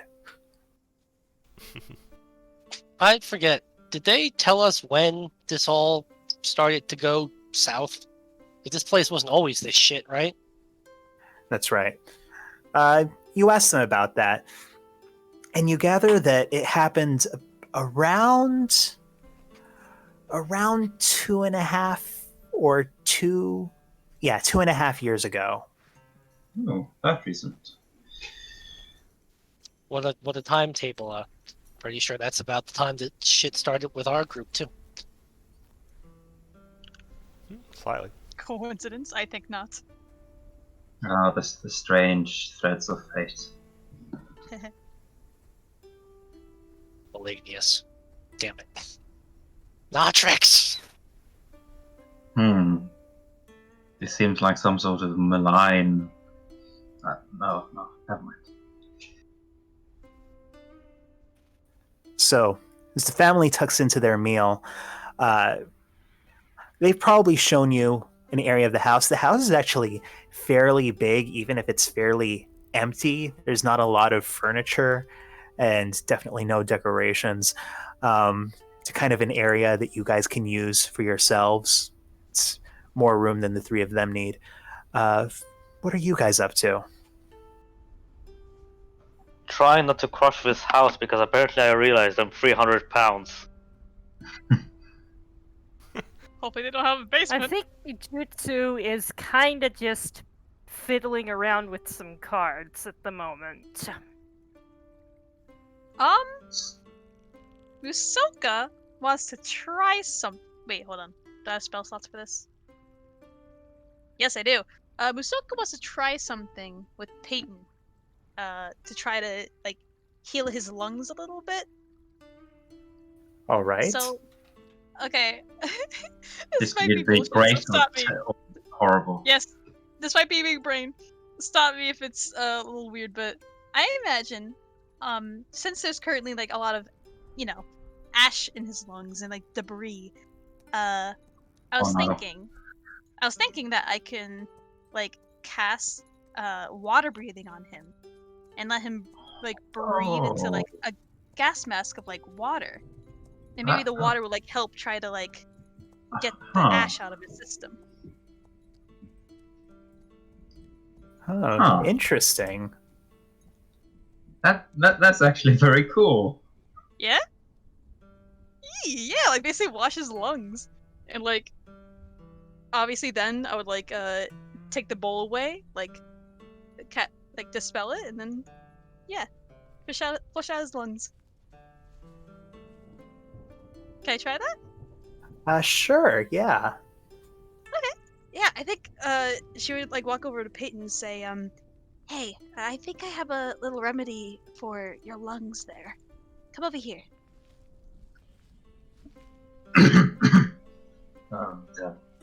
Okay. Oh, all right. So I'm gonna look at the mask that he's been wearing. Like, is it like if I were to like pour water in there, would it leak pretty horribly? Or you know what? Yeah. This mask is just like cloth with some kind of an packet with some kind of hard bits sewn into it. So that's not fantastic. Okay, it's not like a gas mask. No. So, In that I mean, case, I feel like in this entire house, we could probably find like a pot or something we can borrow, right? yeah, I would probably ask. Maybe I would ask the father of the family. Maybe borrow just a small bowl. Yeah, they let you borrow a bowl. Yeah, and I'd have I pour some water in it. I'll cast a water breathing on him, and I'll say, breathe into this water for a little bit. He makes this sort of facial expression like he's trying to figure out whether this is a good idea or not. I cast water breathing on you. So... And he just shrugs and does it and tries. Yeah, as you sort of hold this bowl up and start breathing in the water, you start to feel a little bit less ill, start to feel a little bit more capable. Seems like without this ash actively moving through your lungs, you're able to get your bearings a little bit more, though you still certainly feel off.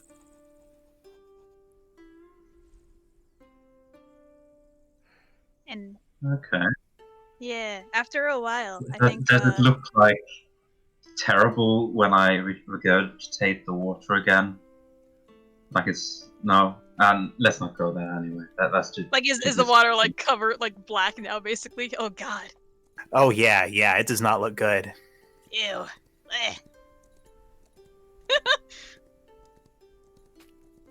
Well, after maybe 10 to 10 minutes to half an hour of him doing this, I think she would say, okay, that's enough, and she'd try to take it away. Ew. Maybe. Oh God, where is she gonna pour this? She can't just Outside. open a window. The house is airtight, apparently. Yeah, it's airtight right now. Oh, we should have thought of that first. Shit. You can just put it in the corner until morning. Yeah. Aw. So after a half Yeah. hour of breathing the water, you take away this bowl and see how he does when he's just breathing the air. Yeah. All right. How do you feel? Peyton, go ahead and make another Constitution saving throw for me. Not with disadvantage. okay.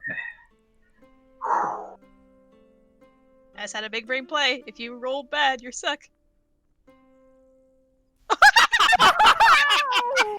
Literally the worst. As you take the bowl away, all of that sort of wheezy, rough air comes back again. You feel like you are suffocating without this water to breathe.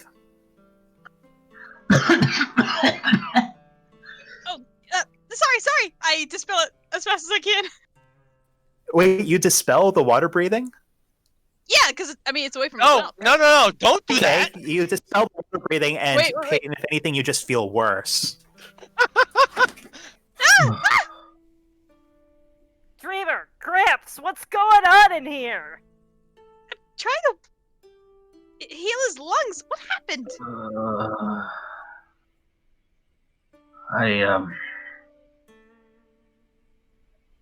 I think maybe that didn't work as planned. What did you Oh, do? no.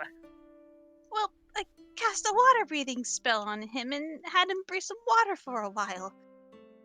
To try to get the You think you ash out could have tested that idea on one of us people who can actually breathe water first before trying that? It's just basic test procedures, man. You gotta have a control. None of you have all the smoke in your lungs, though. That wouldn't very be ineffective. I mean, we got some smoke here. I don't think any of us are free of smoke. My circuits are full of smoke due to their programmings. Peyton, I think What? with your extensive magical knowledge, you know just intuitively that sort of the shortness of breath you felt without the water wasn't due to the water breathing spell. It was due more to just the shock of no longer having this comparatively clean substance to breathe. May I attempt to disperse this toxin affecting your systems? How? What do you have in mind? Well, Jin would approach Peyton and kind of like from his left hand, you can kind of see it somewhat opening up a bit to this somewhat circular, like pipish thing, and then I'm not let's say, liking the sound of this. please breathe. Please allow me to attach this hand to your mouth. The pain should disperse quickly. What exactly are you trying to do? That doesn't seem entirely safe. Please do not be alarmed. This is a mere means of a lay on hands protocol, as it were. What on? Does he mean like a paladin? Like a healer? That's what it Well, sounds you like. mean... Medusa, you are the engineer here. Can you help us understand what is happening?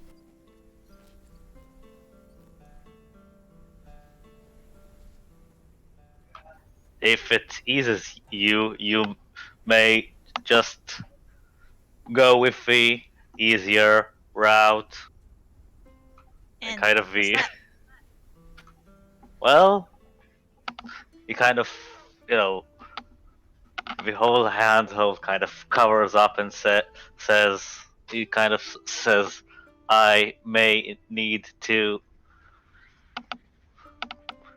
How do I explain it? And he kind of closes his left arm into a more fist-like thing and says, "Punch out the disease." No, I would prefer the pipe. yes, let's try the pipe thing first. The lay on hands maneuver. That sounds promising, Leia- right? Yeah, So, let me check this Jen. thing's protocol the next time we have a rest. Yes. So, Jen, what are you doing for Peyton here? All right. So basically, have a hand once again. Extend with a pipe inside it, and with permission, just have him breathe into that pipe. Hand. Oh, like it's like one of those breathers you have if you have asthma. Yeah. Exactly. And that's the narrative flair for extending 5 points of lay on hands to cure disease, which is a thing it can do. Okay, Oh, let's yes, see. it is! Spend 5 points to cure the target of one disease. All right. So, as you breathe this in through this weird pipe in this strange golem's hand, Peyton, you do start to feel slightly better, slightly healthier.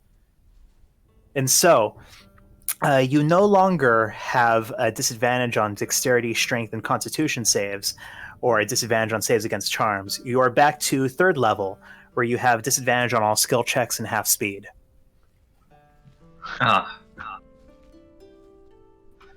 Is this sufficient, or would you require more thug power? I am somewhat less miserable now. They should really rename that. Yeah, I was about to think the same thing. Who named these protocols? Whose intern's ass do I have to kick? How much of that can you do? Jinrai? Approximately 5 exact times per day. I think you might as well keep going, right? If that is what this Peyton wizard wishes. So, Jin, are you sinking 15 more points into Peyton? If Peyton gives his consent to allow me to suck off the disease, yes. Please Oh, call it that was from not the way to word anything that. else. Oh, Please call That it was anything else. That wasn't the vocabulary That we'd like to was use. the way to word it. I don't know. It's an asthma Anyways, thing, alright? look, man, I'm a machine. I'm just, yeah, it makes sense. Trust me. So, Peyton, with informed consent, you continue inhaling on whatever chi-infused vapors are produced from within the heart of this golem. And even though you feel a little bit emotionally dirty after, with a few more minutes of this, you feel as if your lungs are restored and you feel healthier again. So, yeah, Peyton, you are now back to being full health wise. With yes, I have the lungs of a 70-year-old man once again.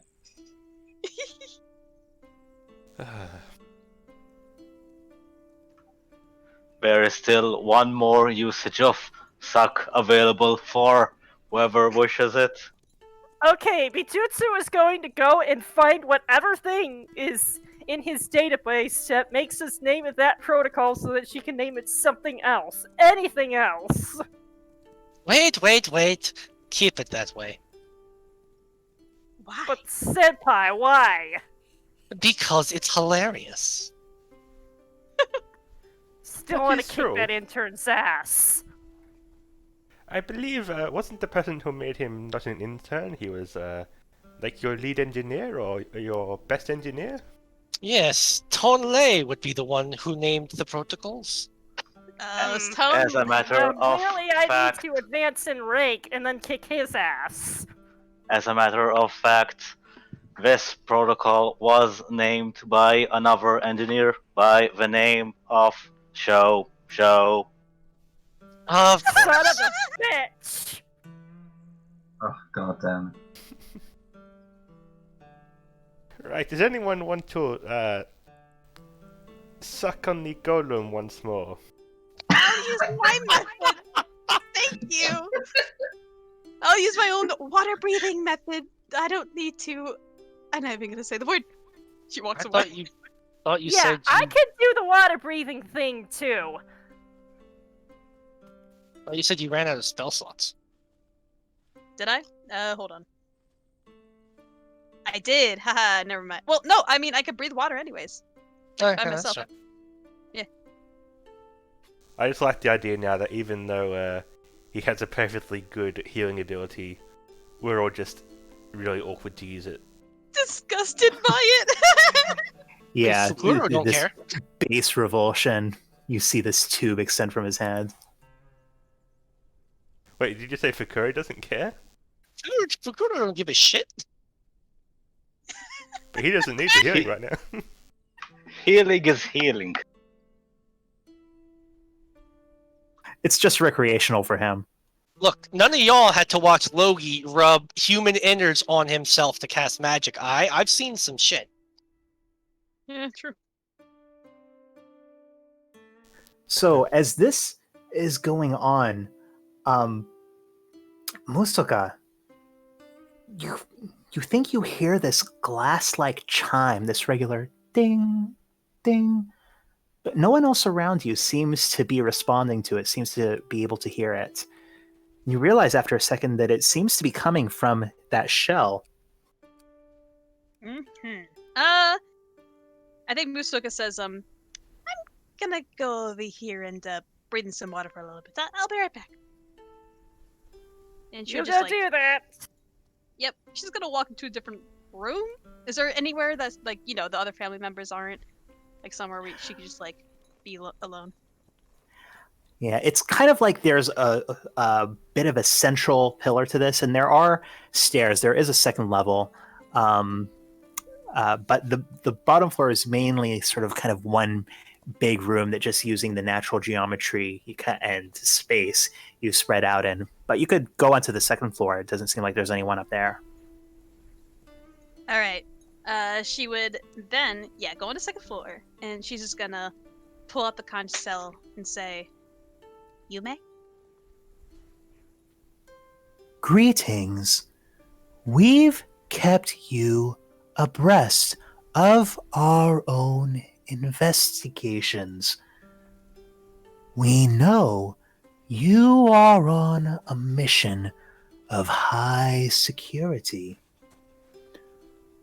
We would ask that you inform us if this has any chance of aggravating foreign powers, of exacerbating conflicts. What is your mission? Please respond. Usoka, thanks for a little bit.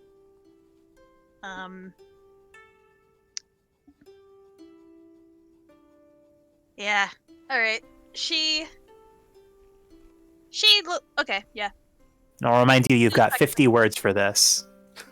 Oh, this is not her talking. This is Julia. Yeah. Okay. 50 words. Alright. So, she says, I'm currently on a mission to investigate the recent attack on Haranu's do you call it the Manor of Khans? Just Haranu Manor. On Haranu Manor. We have reason to believe that activities of Chengok are occurring on Hanto. And for now, I think Chulus ended at that. You're not going to tell all about the shards or anything? Yeah, the actual. She has reason 50 here. words. She used like Yeah, 25 you of them. used only half of them. Is Misaka going to reveal all that information? As well, shit. Might as well. No, Jody said it has to be like contained. But It seems like how that's would something I mean- only Joni knows. You do realize these sirens are the people who are supposed to know like everything, so that the rest of the world knows things, so that no one like dies. Yeah, but this And they're this part is, of your order this too. is more of a Musaka character thing. Like, will she give the important information even though she's been told not to? What'd she Maybe we get should at? stop backseat gaming for Julia. Yeah. No, We're on the edge of our seats. I'm like holding the remote and I'm like, oh, if she doesn't say anything now, I'm pressing pause. No, I think she would say, we're suspicious of activity of Chengok.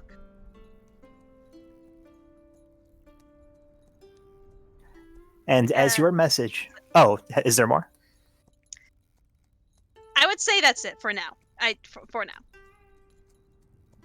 She'll think about it.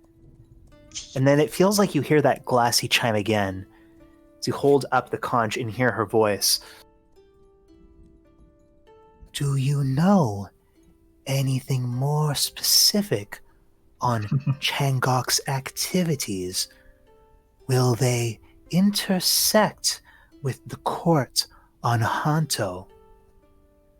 Do you risk aggravating Hanto or any other Khanates in dealing with Changok's machinations?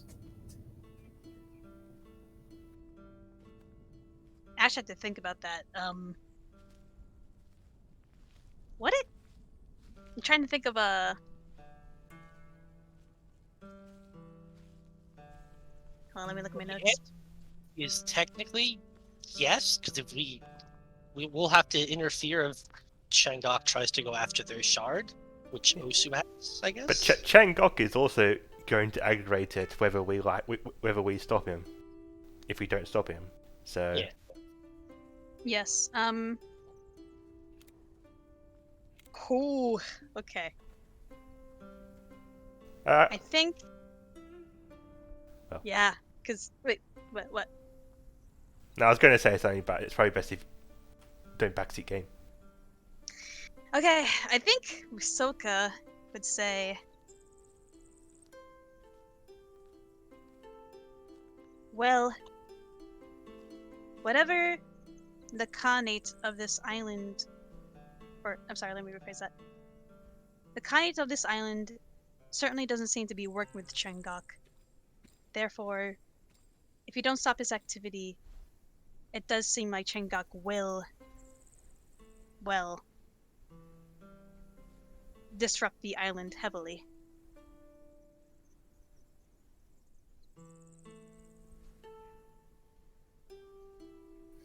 Beep. Is that the full message? I would say so. All right. At that, there's no further reply. Though you're not sure if there will be another one later on. Interesting. Okay. She has to give more thought to the idea of, well, they're definitely going to ask, like, why is he on Hanto then if they're not working together? Uh-oh. Yeah. But Misaka will think on it. Yeah. At this point, night has fallen. As it gets late, why don't we go ahead and take a quick break before we come back? Only 1 point? Okay, cool.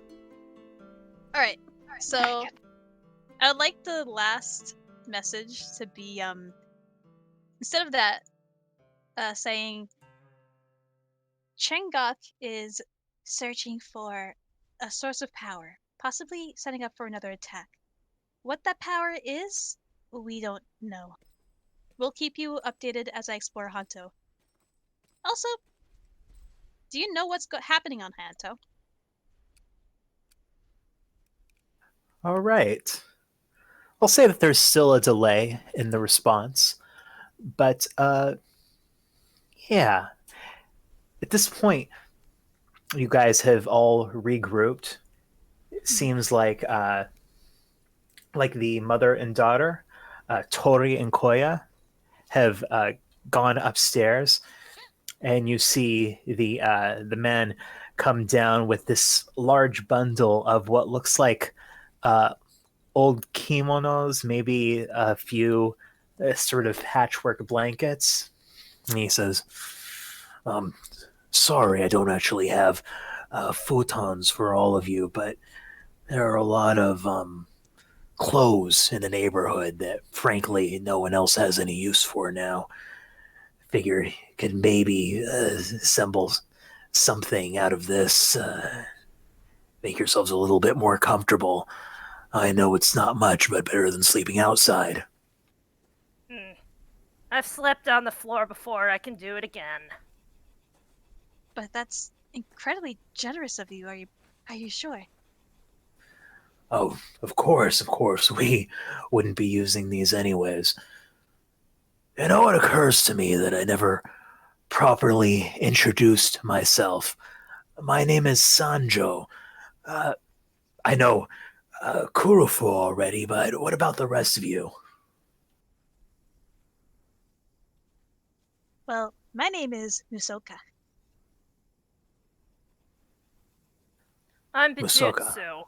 Bijutsu. Wait, Jeremy Payton. I thought you looked like a bit of a Westerner.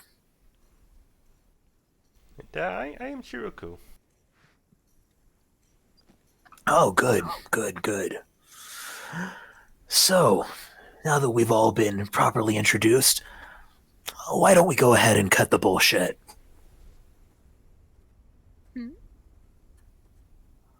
Listen, I know you're not smugglers. Look, you dispatch those people in a few seconds. You have weapons like I've never seen before. you've got a golem that talks, that does things that I've never seen any golem do. And then you don't even want a reward. You have no interest in the Gaioka. You clearly must have a lot of influence behind you. So what's the angle? Who are all of you? Why are you here?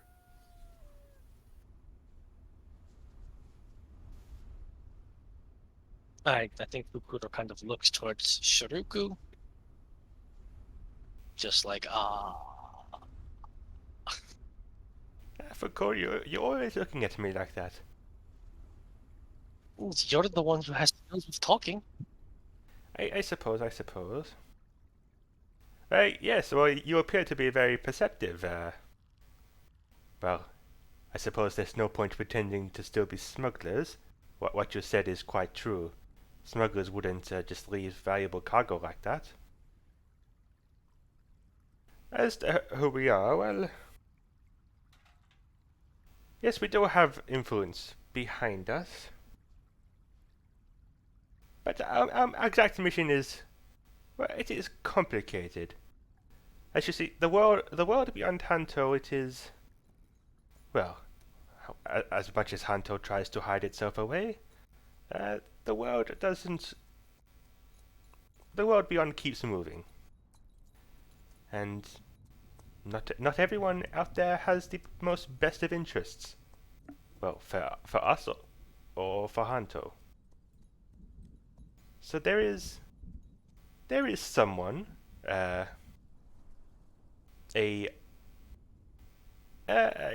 warrior, I guess, a disgraced warrior, who aims to make an attack on Hanto, we believe. And we are here to make sure he doesn't succeed, for our own interests. That is basically... Are you arbiters?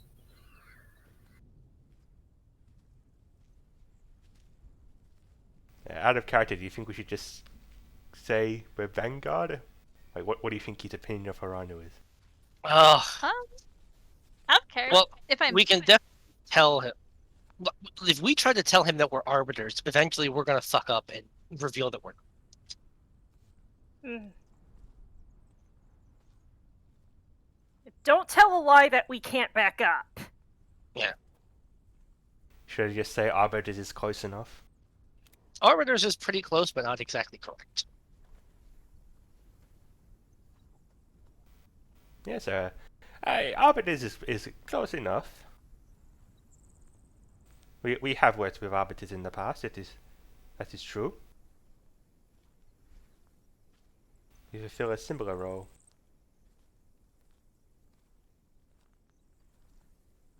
So there's a disgraced warrior here. Well, we do not know if he is already here. That is one of our issues. But we know one of his aims is to...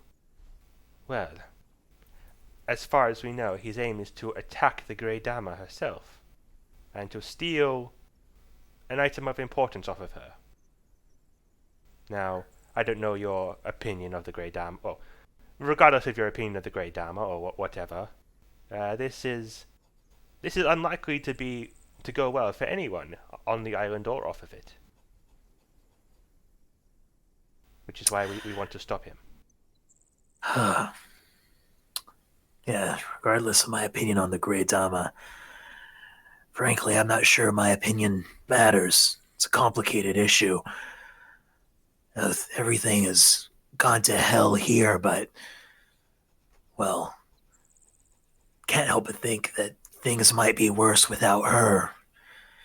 You know, she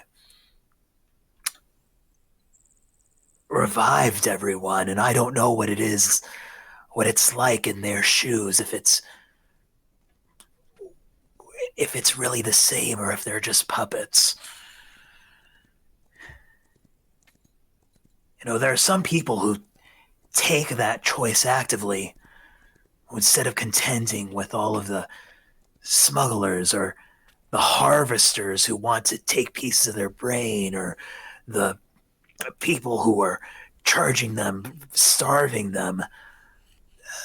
Would just rather go gray, take their chances, hope that they come out the same. They don't have to eat, don't have to sleep. So I don't know if things would be better or worse without the Grey Dama, but you seem to think that this warrior has the capacity to take out the Grey Dama if he really wants to. I mean, he's got some weird shit on his side that we haven't been able to predict and been able to. I mean, it's some real weird, freaky shit. Like, I didn't think that stuff existed outside of novels. He has some powerful magic. Honestly, between the 6 of us, I don't think we'd have a prayer of defeating him. Yes, and while his goal may not exactly be to kill, as I said, he wants to steal, he certainly will not shy away from that if also, but inevitably stands in his way. But, should we back up a second? You said something about people taking people's brains? Oh, well, the harvesters. I mentioned them before. They're the ones who are still loyal to Diane. Are the... Oh, I might have misinterpreted. I thought the harvesters were just another name for the Grey. No. The harvesters, they're a different group altogether. What do they look like?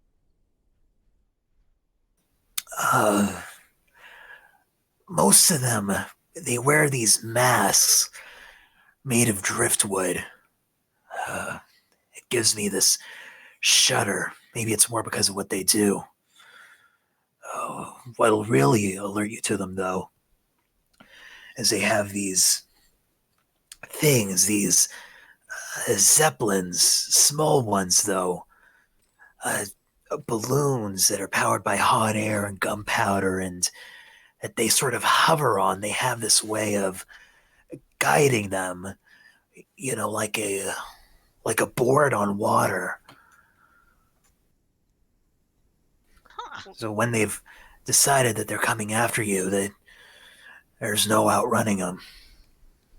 And are they in active conflict with the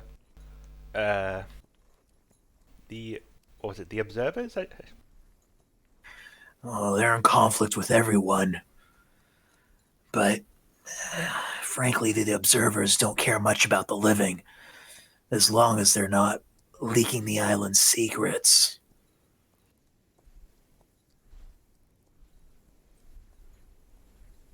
Is there really that much that the average person knows? That could be I done? don't think so. But, well, it's hard to ignore the fact that we've been closed off.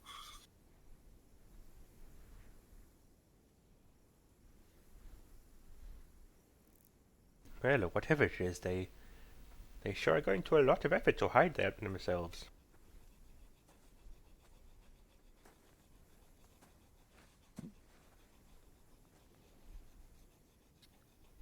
So, a lot of you are trying to, what, get close to the Grey Dama? Actually, we're hoping that we don't have to make contact with her at all in the best case scenario. The best case scenario is that we're able to stop this disgraced warrior from ever reaching the Khan. Though, if it comes to it, I suppose we would have little choice but to assist in their fight against him.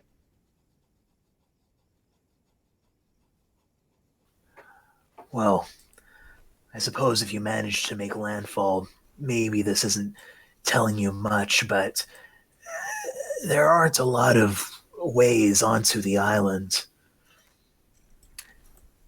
Now, around the Phantom Courts, around the whole north part of the island, call that the Studded Sea, full of death charges.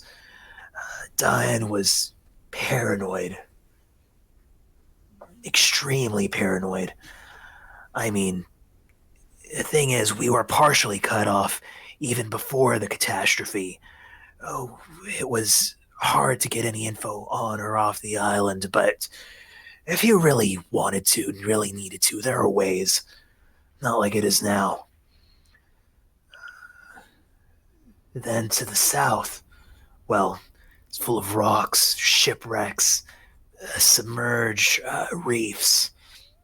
No one's going to get past that.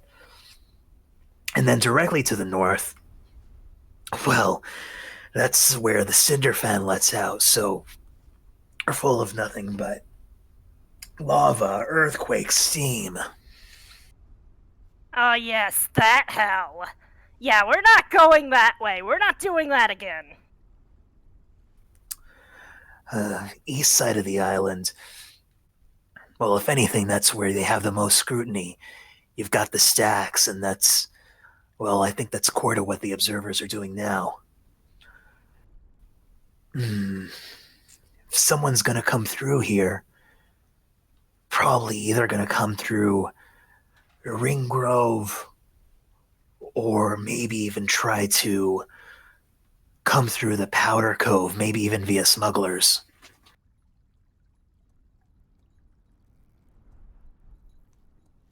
So the Powder Cove is this island on the map, is it? That's right. And where is the Ring Cove? Ring Grove, right across from it. Pretty much the only place where things still grow. So southwestern it is the easiest way onto the island. I don't think I'd call it easy, but if someone's gonna try it, that's where I guess they do it. Well, our foe is nothing if not crazy, but I'm not sure he is crazy enough to venture through all those landmines. What do we think? I doubt even he could find a way to survive that. Yes, he is not He's- suicidal, probably. God yet. And, well, I mean, we didn't know anything about this island. We didn't even have mass. So, what makes us think that he knows? He is often better informed than us. You think he would be more prepared? We have to assume that, otherwise we'll be eating shit, regardless of what we do. True.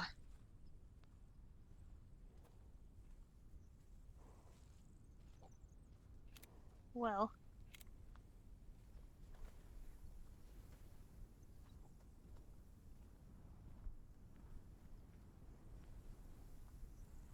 Yeah, is that where? No, our crew is over here. We came through the what did he call it? The ash fan, the charred fan. Yeah, something like that. He said that that's where something empties. I can't remember what he said there either.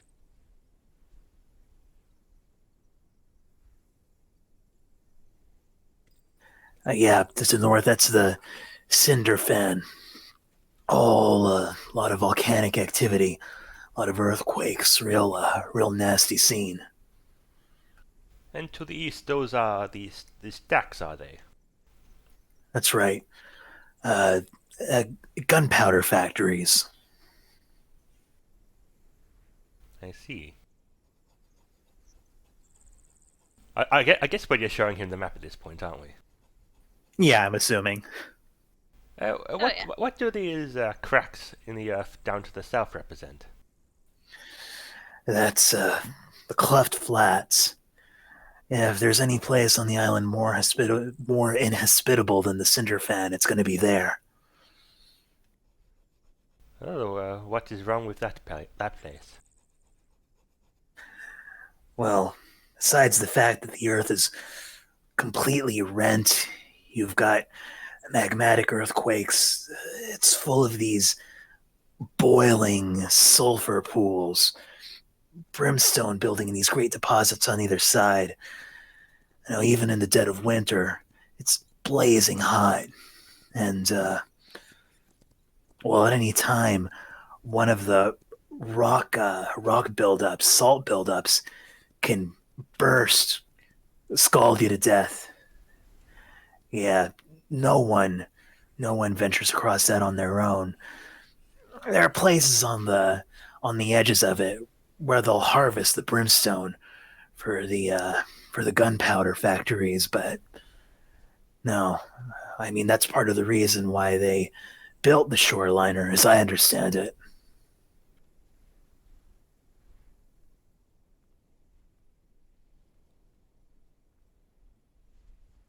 And most everyone lives in the southwest there, in these buildings here.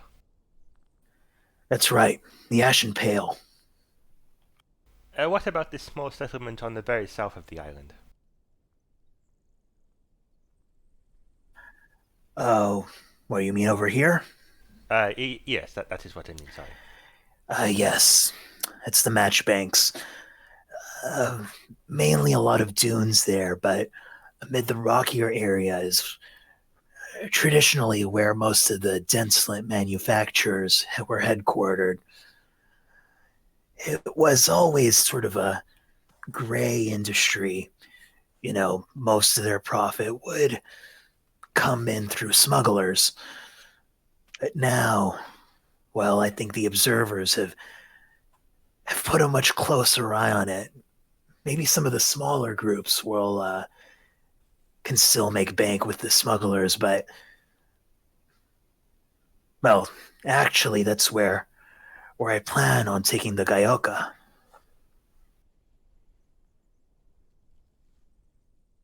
I see. So the Gaioka... Wait, I rolled quite high on identifying that Gaioka before, didn't I? Mm-hmm. Do I know what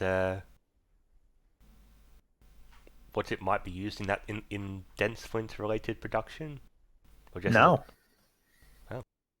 I ask him that then. I have heard a lot about this Gaioka over the years, but I haven't heard of what it is used for in dense flint. What would they want with it? Oh, industry secret. Yes, well, you know, the dense flint firearms are only really made here in the skull. And part of that is the process of creating Gaioka charcoal. Now, this stuff, you bury it underground because of the resin. It takes literally years to carbonize to turn into coal. This shipment that I've actually got, it was buried by my brother before the catastrophe. He didn't make it out the other side. And they use it. It's part of the percussion mechanism for a dense flint.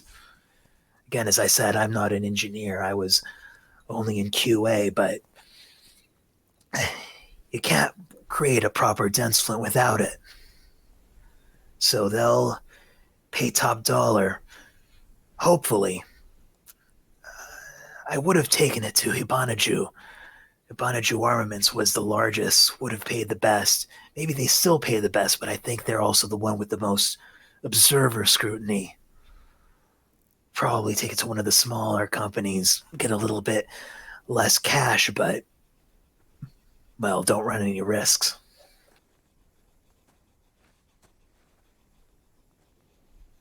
Yeah, that sounds like a good business plan for you. I suppose we wish you well in that endeavor.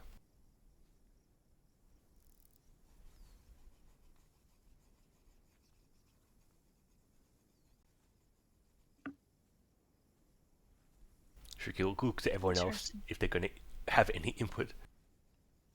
I guess Guro will ask it because someone else is going to. And what about this here near the Phantom Courts? Who points at that? Oh, yeah, that's the rift. I figured.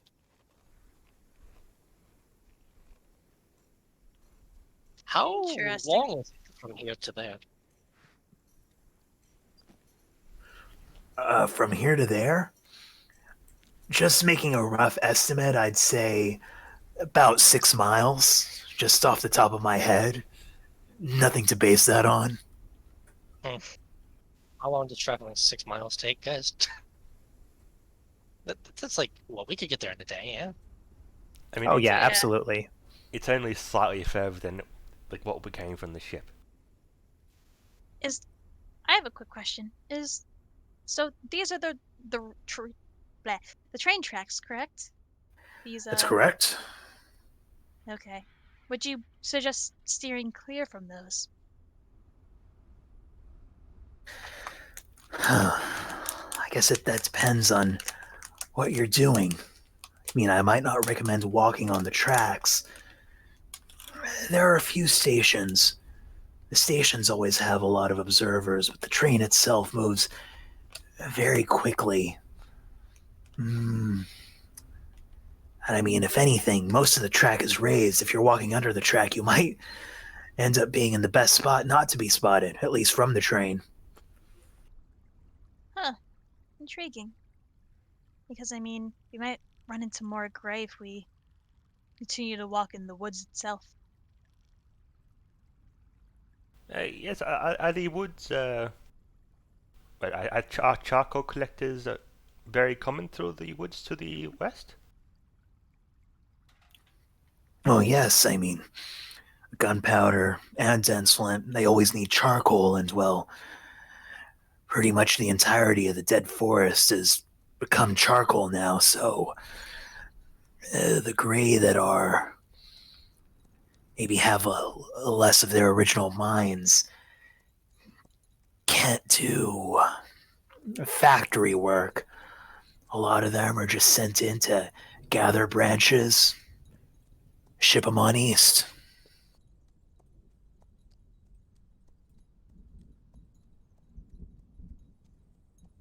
Right, so I not a see. good place to hide. Oh, and here is a question. Is the air this bad everywhere on Hanto, or does it get better in certain places? The further southeast you get, it becomes a little bit more tolerable. Right, I So- suppose that makes sense. So to the northwest, it gets worse. That's right. That's right. Though I've heard a lot of the inhabited palace in the Phantom Courts is sealed off. It's not a problem in there, but yeah, it's more difficult here. But I don't think there's really any place on the island where you're safe without a mask. Maybe in the Powder Cove, but even then, I'm not certain.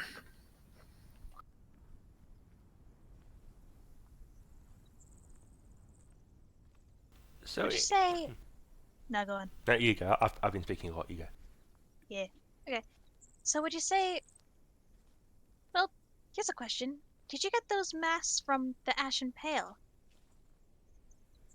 That's right, yes. I just look at everyone else and just say, well, we have these, you know, clothing, these clothes. It might be worth trying to get these masks. That is something we can certainly, well, look out for be on the market for. It would just be a little risky. I mean, we wouldn't want to, draw attention to Or ourselves. if we can figure out enough of how they work and get enough materials, I could try and jury rig up something, like I You think mentioned you could do that? before. I mean, Oh. I certainly want to try doing it. It would certainly be a lot better than having to shop around and then having a bunch of those observers jump on our asses and ruin the entire operation. Then who the frick's gonna take the ship back? Well, Yeah, if we are not traveling with Jinroi, I think we can manage to fit in a little better. Or if we hide Jinroi slightly. Well, hi, Roy. Are there a lot of sirens that live in the Ashen Pale? No. Not a lot of sirens on this island. Mostly human. Some sea orphans and some tiger riders. maybe I'll hold back then.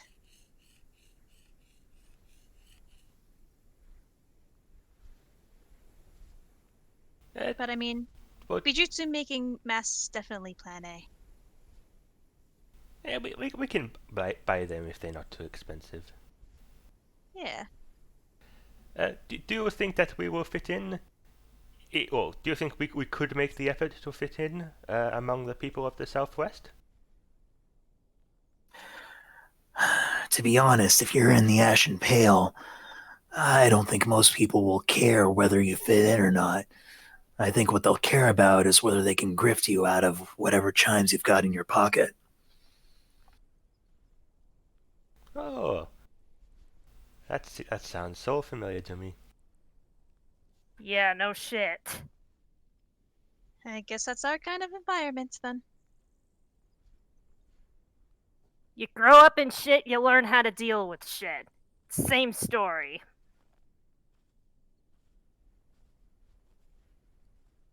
And it's morning, right?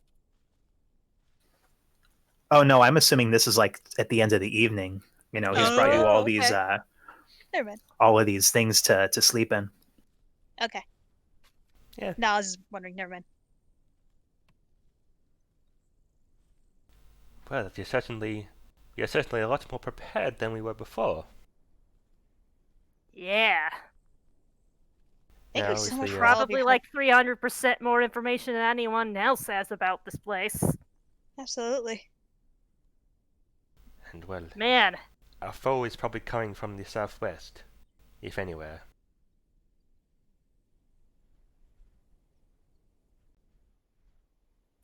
Well, I don't know what your next move is, but well, I don't really know what to make of any of this.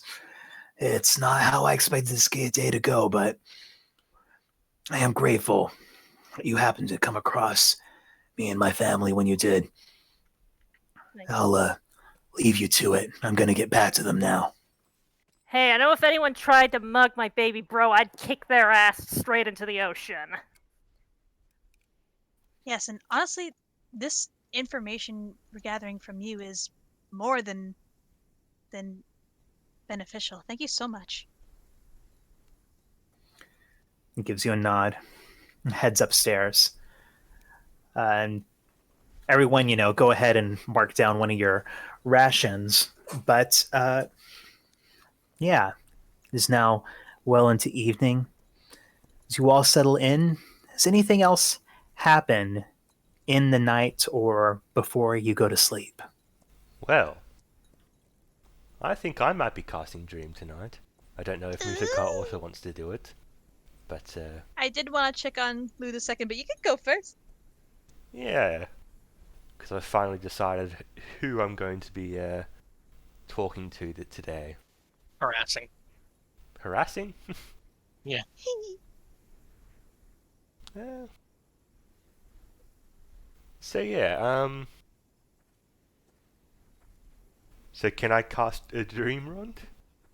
Yes, you can cast a dream. Okay. I would like to cast Dream. And let's see, where's my list? Yeah. My target is going to be Amina Henna. Yes. Amina Henna. Oh, that is interesting. Yes. And yeah. Well, I don't know. Should I let her dictate the environment of the dream, or should I choose the environment of the dream? Because the spell does let me do that, apparently. I can shape the environment of the dream. You can make it like a meeting room, you know. Unless you want to see what she's dreaming about. Oh, It'd be kind of cool to see what she's dreaming about. yeah, that is true. That is true. If Ron has a idea of what all his characters are dreaming about.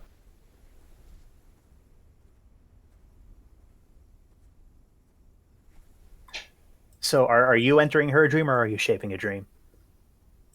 Oh,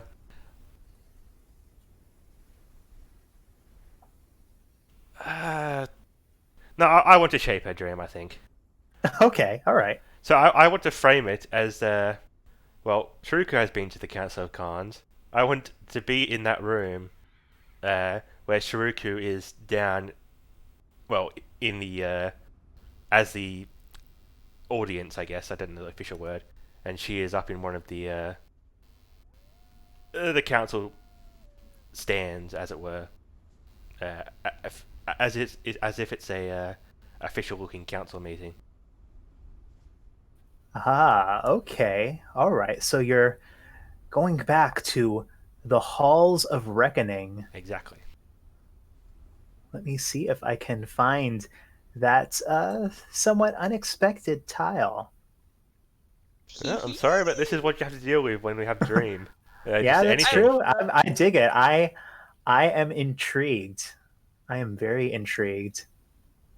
Just has like an entire like 20-page Google Doc worth of notes for what any NPC's dream vaguely looks like in the slight off chance we decide to contact them. So, as you fall asleep, Shiruku, a world begins to build itself around you. You see the high, elaborate lacquer screens, silhouettes behind them in this octagonal hall, the gallery high above, where you can see sitting is the form of Amina Henna, wearing what seems to be a silk robe over what looks like some kind of leather armor. It's kind of an odd juxtaposition. Her hair is sort of curly and a little bit tousled over her face, and she is, even in this drowsy state, rather striking. She looks down on you where you are here in the Halls of Reckoning. Okay. Shiruku reaches into his pocket, draws out the extradition letter, and just holds it in the air. Amina. Or Miss... oh yeah, just Amina. Amina, I hear you wanted to speak with me. She calls down to you. You heard that I wanted to speak with you. I don't understand why you heard that I wanted to speak with you. If I want to speak with someone, they usually know very quickly. I don't believe that I wish to speak with you. I believe that I've done all the speaking to you that I've needed to do. Oh, but I have this lovely letter requesting my presence right here on Kanoka.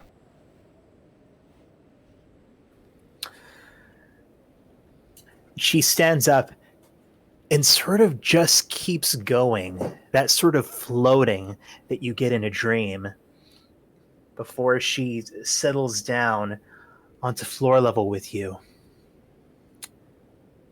Oh, yes. Yes, I do know you. I do know you. We met. You were the one who met with Aso. Hey, yes, that is me. Shiroku. Sorry, I assumed you would remember my face, but I guess I do have a forgettable face. I'm sorry. All right, so what is this? Tell me the news if you've got clues. What's up? Well, what is up? Well, I received this letter, and I suppose I was wondering what is up with you. You wanted me extradited to this island, and well, as the extra to D, I wish to know. Well, why? Why do you want to be here? She ventures a glance towards what you have in your hand. Well, I suppose that's a matter for the arbiters, isn't it? You made a promise that was treasonous towards the Khan of Kanoga. You offered to engage in an insurrection, regardless of the circumstances around that. I do not believe that that's the sort of thing that the arbiters are going to ignore. But here is the thing. What evidence do the arbiters have? The only solid evidence was the ramblings of Aso Hiriasu. And multiple carbon copies of the signed affidavit. Ah, I see. Well, you outsmarted me this time, I suppose. You did promise me you would destroy those. I feel only slightly disappointed that you betrayed me like this.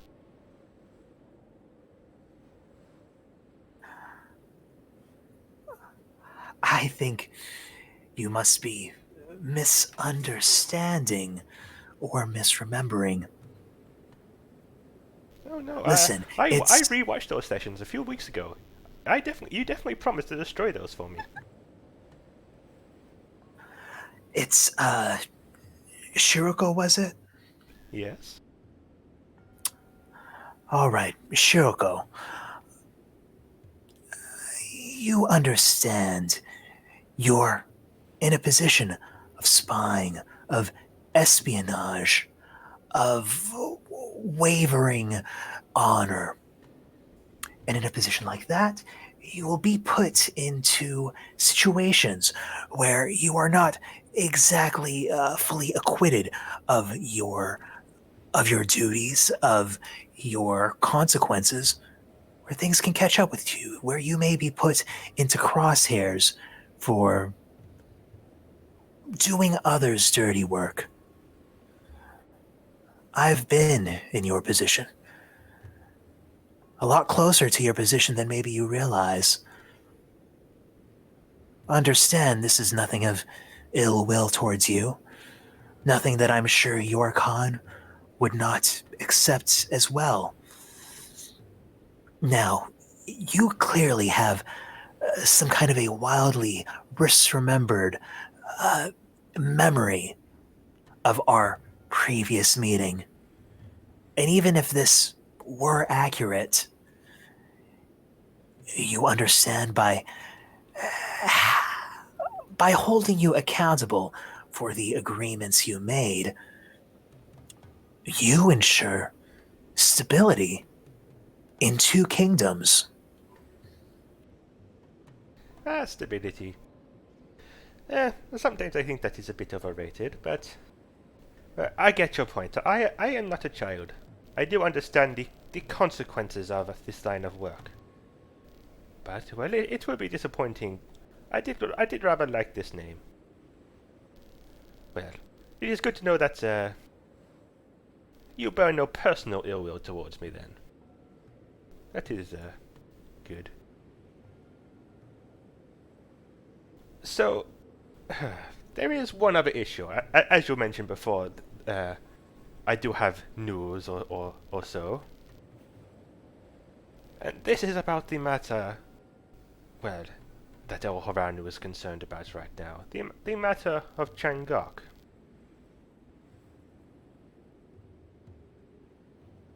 You going to continue, or are you simply going to say a name at me? I was giving you the opportunity to interject if you had anything to say. But Changok, egads! Oh no! Jiminy Cricket, what are we going to do? Is that satisfying? that's better.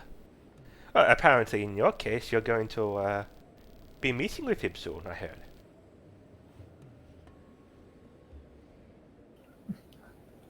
I honestly have no idea what you're talking about. Insight check. Sure, roll an insight check. Inside her dream, yes. She's hard to read. I guess so. Oh, really? I recently overheard a conversation from the man himself, saying that he had scheduled a meeting with you. I believe, it was on something called the Dragon's Fate? Wait, let me just... Yeah, I think that was it. Well, I certainly don't have any truck with dragons, much less their fates. I see. So, you wouldn't, you wouldn't mind if Changok was arrested then for breaking the sovereign laws of the council. If he's broken the sovereign laws of the council, I suppose that the arbiters will have to have a say in it. Ah, well, could you relay some information to the arbiters for me then? I think they are unaware of some things that recently happened on Haranu. And what am I relaying to these arbiters?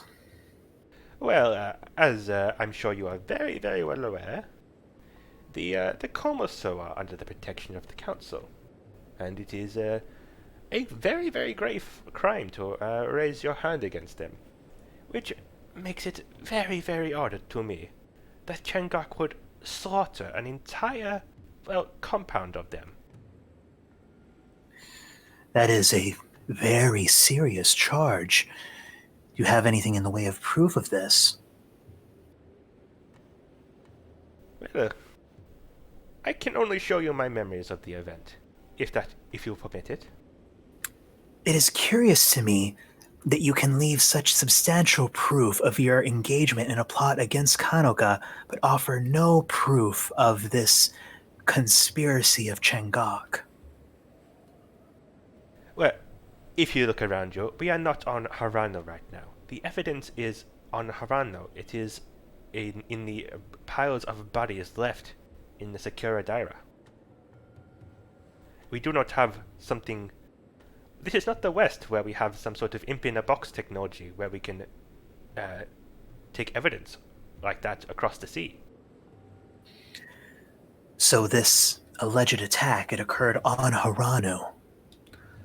Yes, there is a large-ish collection of the Komoso monks, one of their sanctuaries, in the Sakura Daira. And in Changok's recent attack on Haranu, which I hope you are aware of, otherwise I would be disappointed, and in his recent attack on Haranu, a force led by Changok rode up the rivers of Haranu and, well, destroyed the place. I believe Changok was looking for something, and I believe he found it. I do not know of this attack. You should understand something, Shiroko. Haranu is not a place looked on fondly. It is not a place that stirs love in the hearts of every man, woman, and child on Kanoka. What do we think of when we think of Haranu? We think of the place where, well, our heir apparent died. We think of the place that refused to give aid, despite pledging it, to the arbiters as they tried to launch their own disastrous attack on the islands that reflect the moon. It is now allying with forces that have turned away from the council. A Khanate that is very much on the brink of going rogue. And to come here now and ask us to intervene on Haranu's behalf, well, of course, I would not stand in the way of duty, and I have tried my best to make the arbiters allow them to function from a place of greater independence. But we have an entire series. We have 6 archipelagos to look over. We are stretched thin as it is. To ask me to give special consideration to this on the basis of, frankly, a quite personal invasion of a dream. Yes, I understand what's happening here. Well, that seems like the height of hubris, doesn't it? I do have somewhat of a large opinion of myself, that is true. But, it is good to hear your side of the story. As you must understand that the side of the story I have been hearing is Joni's, and well, you can imagine she does not share, or she shares similar opinions of the council as you do of her and her Khanate. Whether that is justified, I don't know. I am not here to defend Joni. she can do that herself if she wants to speak with you. That is not my business that much. But I suppose what I am asking in this particular instance is, well, the Komoso, that is one of your sacred laws, I believe, and from what I did hear, what if you are giving aid to Changok? All I am asking is that you don't. You must understand, Changok is a very, very dangerous criminal.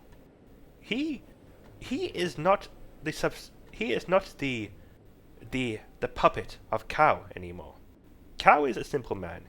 He just wants to control the Khanate. But Changok is a loose cannon whose aims, as far as we know, will do more than destabilize Haranu. They will destabilize the entire Wushankos if he were to succeed in his wider aims. All I am asking is that you don't help him, or if you change your heart, to help us against him. Go ahead and roll a persuasion. And because this is a dream, I'm not coughing, am I? This isn't my normal body. That's right. Okay. I would like to spend 2 foresight to re-roll that, because that's a terrible roll for me. That is a 2. Okay, I'll let you re-roll that. For 2 foresight.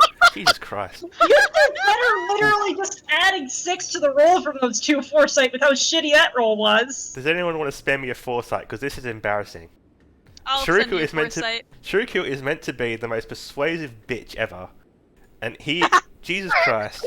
I want him to be a persuasive bitch. Take it, baby. Here you go. Please. There we go. That's more the roll I would expect from Shuriku. So, she kind of takes this long, assessing look and says, "If you must know, Shiroko, I have no special affection for Changok. Changok is a bastard. He's arrogant and brusque and uncouth and full of untempered ambition. I don't like Changok, and I don't think anyone does. And I don't intend to work with him unless it's made absolutely necessary for me. But understand, if you want me to work on your behalf, well, that's not the way I operate. Not without proof and incentives.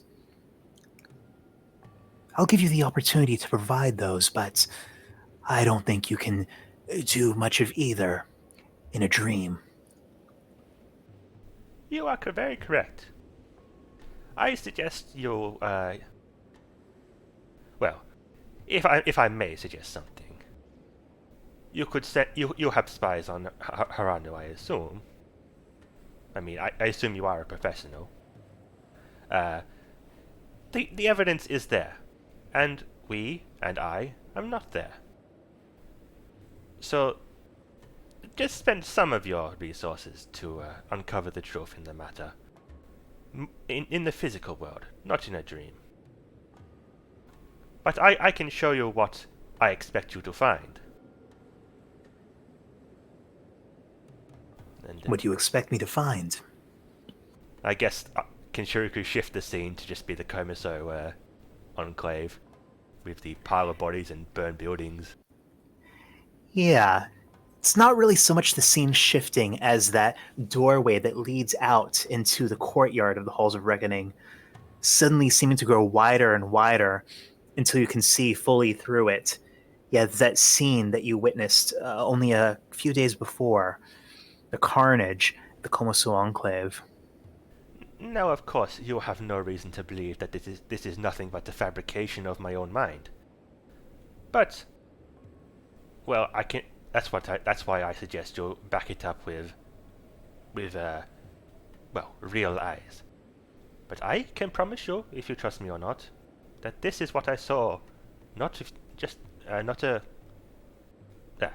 a few days ago. And it was Changok's doing.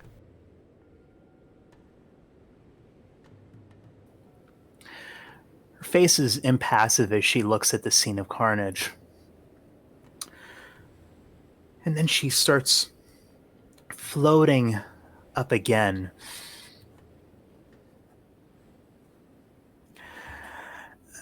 And as she does, her face turned away from you.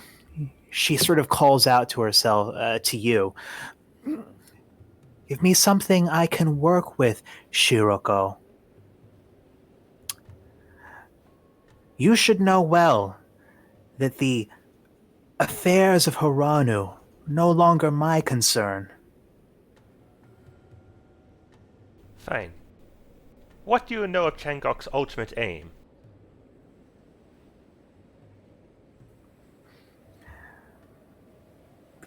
She doesn't really respond to this, at least not verbally, but as she rises back to her place in the in sort of the upper level of the Hall's Reckoning, she gives you this look that you can read very clearly.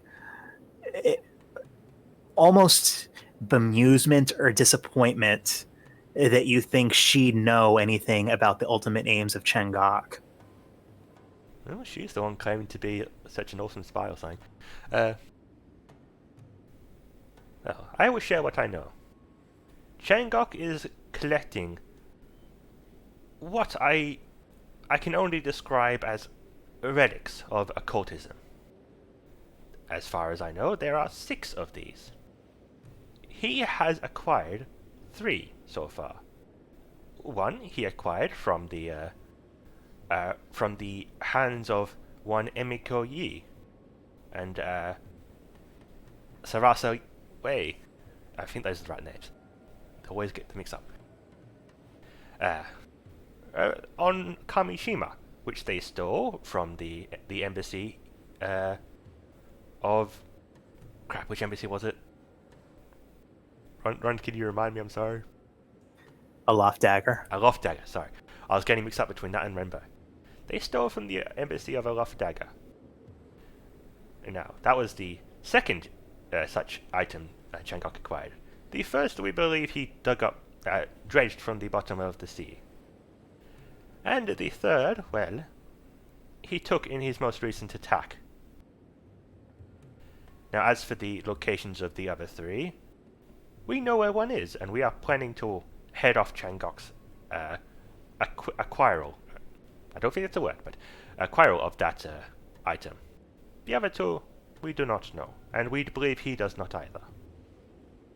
Now, I don't know how much fear you have of the old occultist ways, or similar, but the Komoso certainly feared it.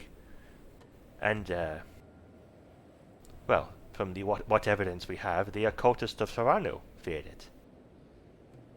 This is something that all evidence suggests he should not be allowed to pursue. Not just for Haranu, but for all of us.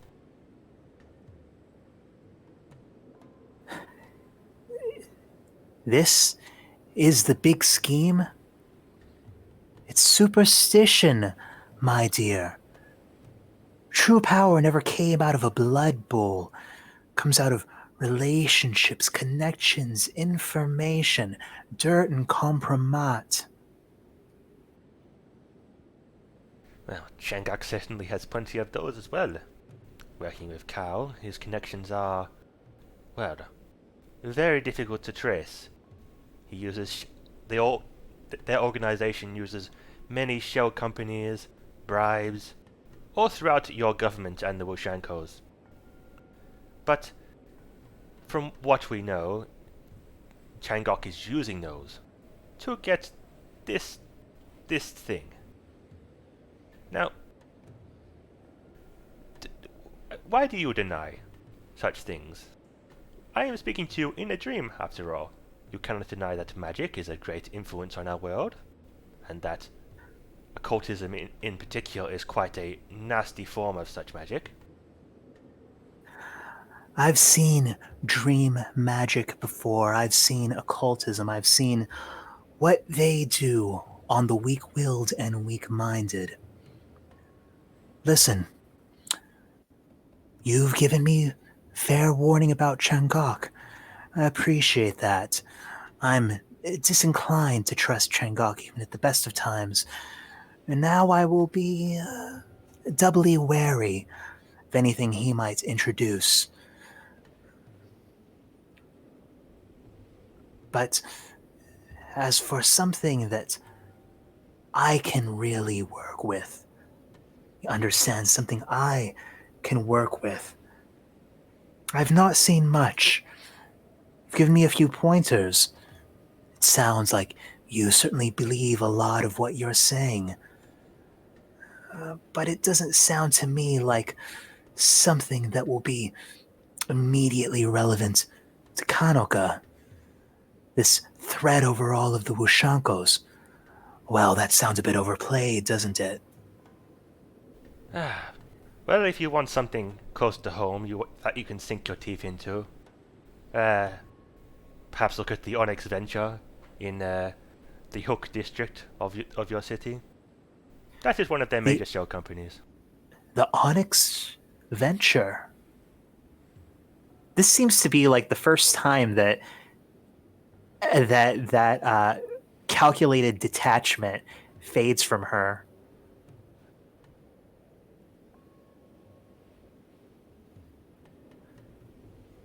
So no interest in the occult magic of ancient times, but interest in the politics of the present day? Sorry, I seem to be pursuing the wrong angle before. I feel like I can almost see the sunlight on the other side of my eyelids. Good night, Shiroko. Or good morning.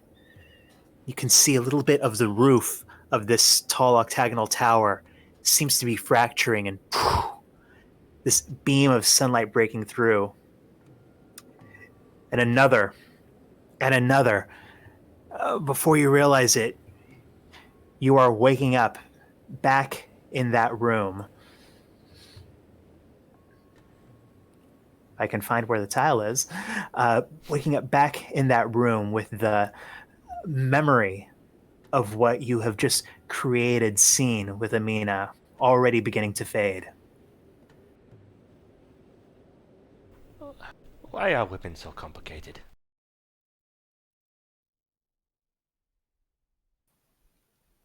So, I know Shiruku stepped forward first, but did anything happen with anyone else? Well, Musoka wanted to cast Dream too, to check on Lou the second. It'd probably be a more. Yeah. Okay. Let's go from the really serious dream into the fun dream. The fun dream. Which video game is it now? Is it Sonic, perhaps? Come on. Or maybe he's into that Fate Grand Order. I've heard good things about it. Some kind of waifu game, I'm sure. Oh, let's go! Tsunami girls.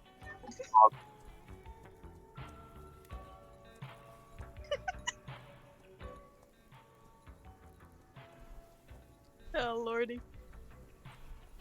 So, Musoka, as you attempt to tap into the dreams of young Lou, feel like you're coming onto more of an abstract landscape this time. Just sort of all of these beams of rainbow-colored light that are sort of gently ebbing and flowing around each other. It's sort of mesmerizing to see, you know? You don't know why, but you feel like if you had a friend named Molly here, you would really be digging this right now. God, this kid is gonna give me a headache. Ugh. I look around. Do I see him floating in the abstractness? You look around, and you do in fact see him. he's wearing some kind of an odd jacket that is made out of multiple strips of this kind of shiny material. Some is like purple, some is bright orange, some is bright yellow. Very day glow. He's wearing these big shoes that seem to have like an extra soft platform on them. They're moon shoes. And he's just sort of half floating, half bouncing around. He's like, "Hey, Musoka, oh, what up? It's your boy. Hey, good to see you, Musoka, the siren who's got my eye on her because she's straight up fam. Hey!" Well, wait a second. How are you doing?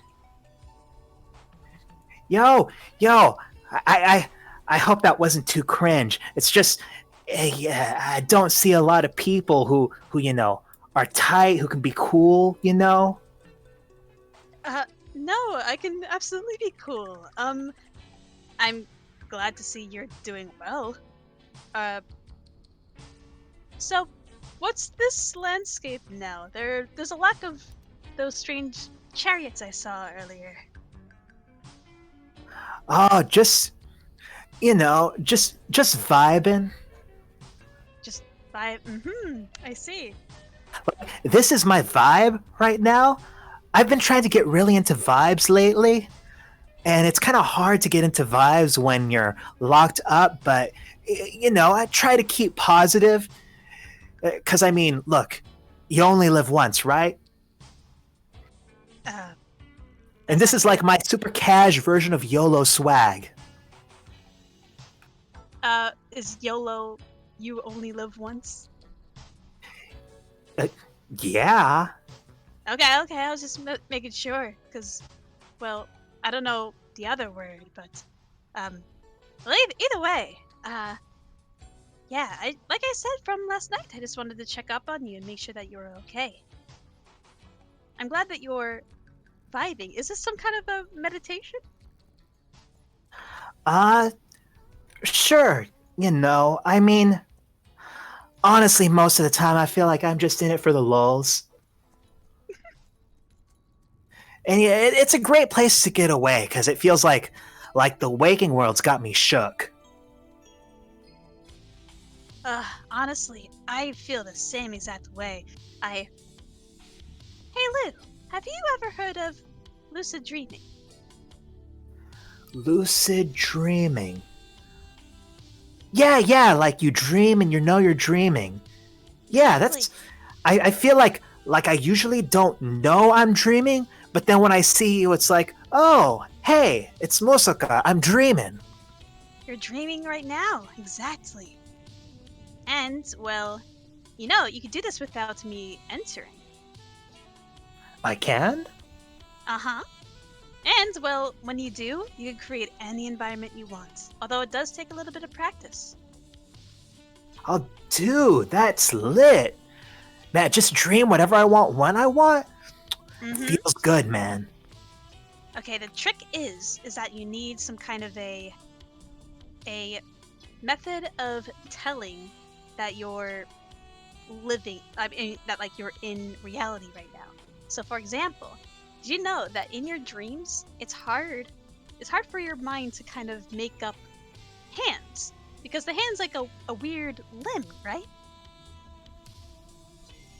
You see, he holds up his hands, and they just kind of look like these two mounds of dough, and then they slowly turn into these two curving shapes, and he says, Pepe hands.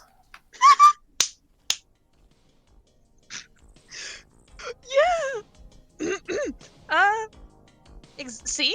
They're all misshapen and weird, and I can't do it, and I kind of wave my hands around. There's like a pinky missing, right? And then like she kind of like tries to make it 4 hands, but then she also turns them into Pepe hands somehow, and then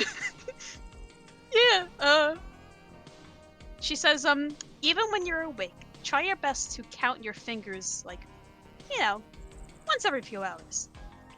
And thing is, if you constantly do that in real life, but then in your dream you do that just instinctively because, well, that's part of your routine, then at some point when you're dreaming, you're gonna catch yourself.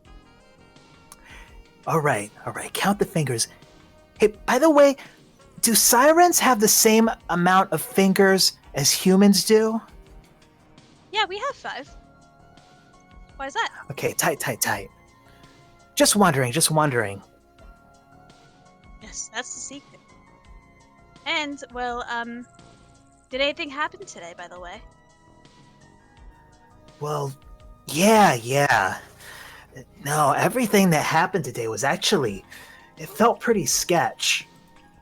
Why is Okay, that?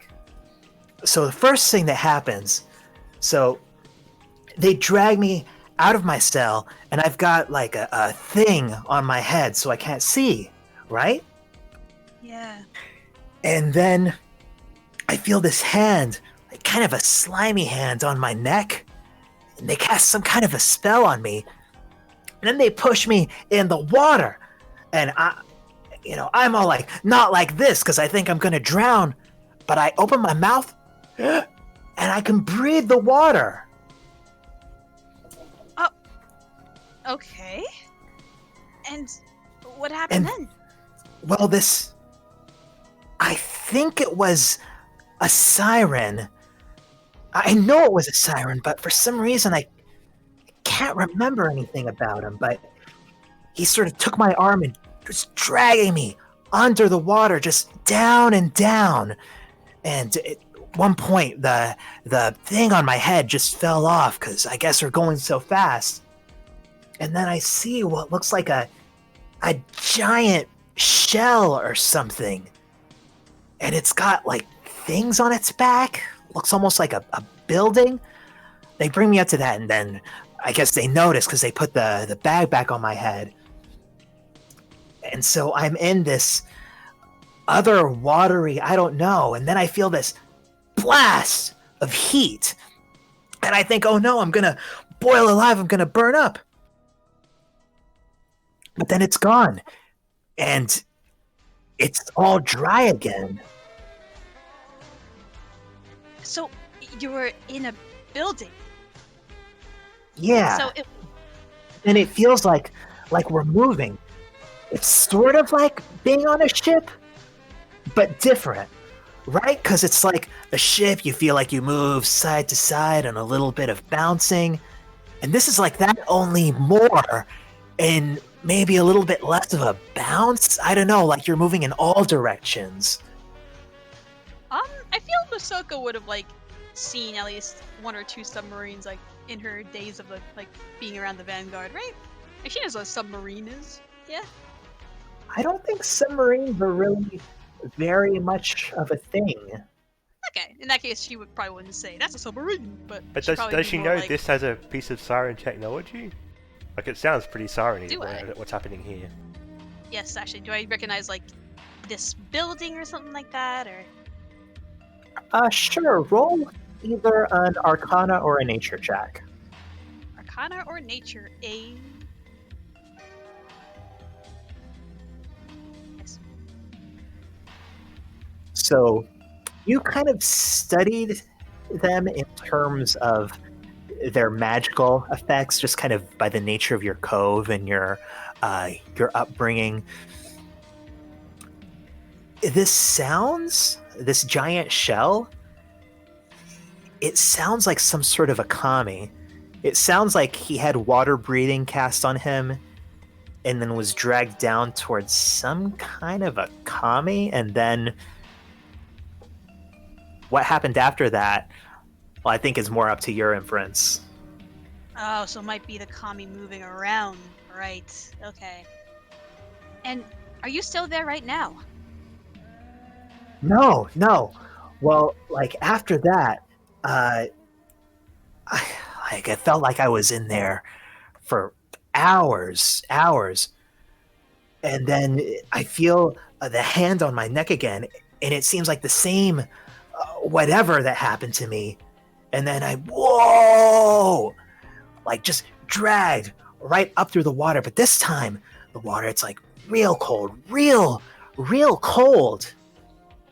And my blindfold kind of comes off when I surface, and I can see that there are icebergs in the distance, right? And they're dragging me towards a ship. I see its name for a second before they pull it back over my head. It says on the side, it's painted, Grief's Rise.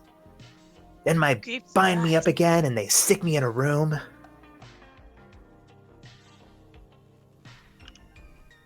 Lou, that's horrible. I'm sorry. Were you hurt? Like, did the whole thing, that thing on your head, were you able to feel it better, or like, I did you mean- know exactly what that was? I mean, I was able to breathe and everything. You know, Yeah. just that face when you've been kidnapped and taken to a strange ship. Are you making that face right now? I'm making that face. Uh, I did hear a couple people talking as they put me into the room. I don't know if that's important. maybe. I mean, what did they say? Right, so one of these voices, I don't think I'd heard either of them before, but one of them seems sort of familiar, kind of gruff, and it said that they'll be at the floating village soon, but they'll still need to wait at least a week for Hannah. They said that it's better to stay there at the floating village than to risk something that's more easily trackable. And then the other voice, it said, is it safe? And then the gruff voice said, well, the village trusts their mystic and she trusts us. It'll be good to see her again.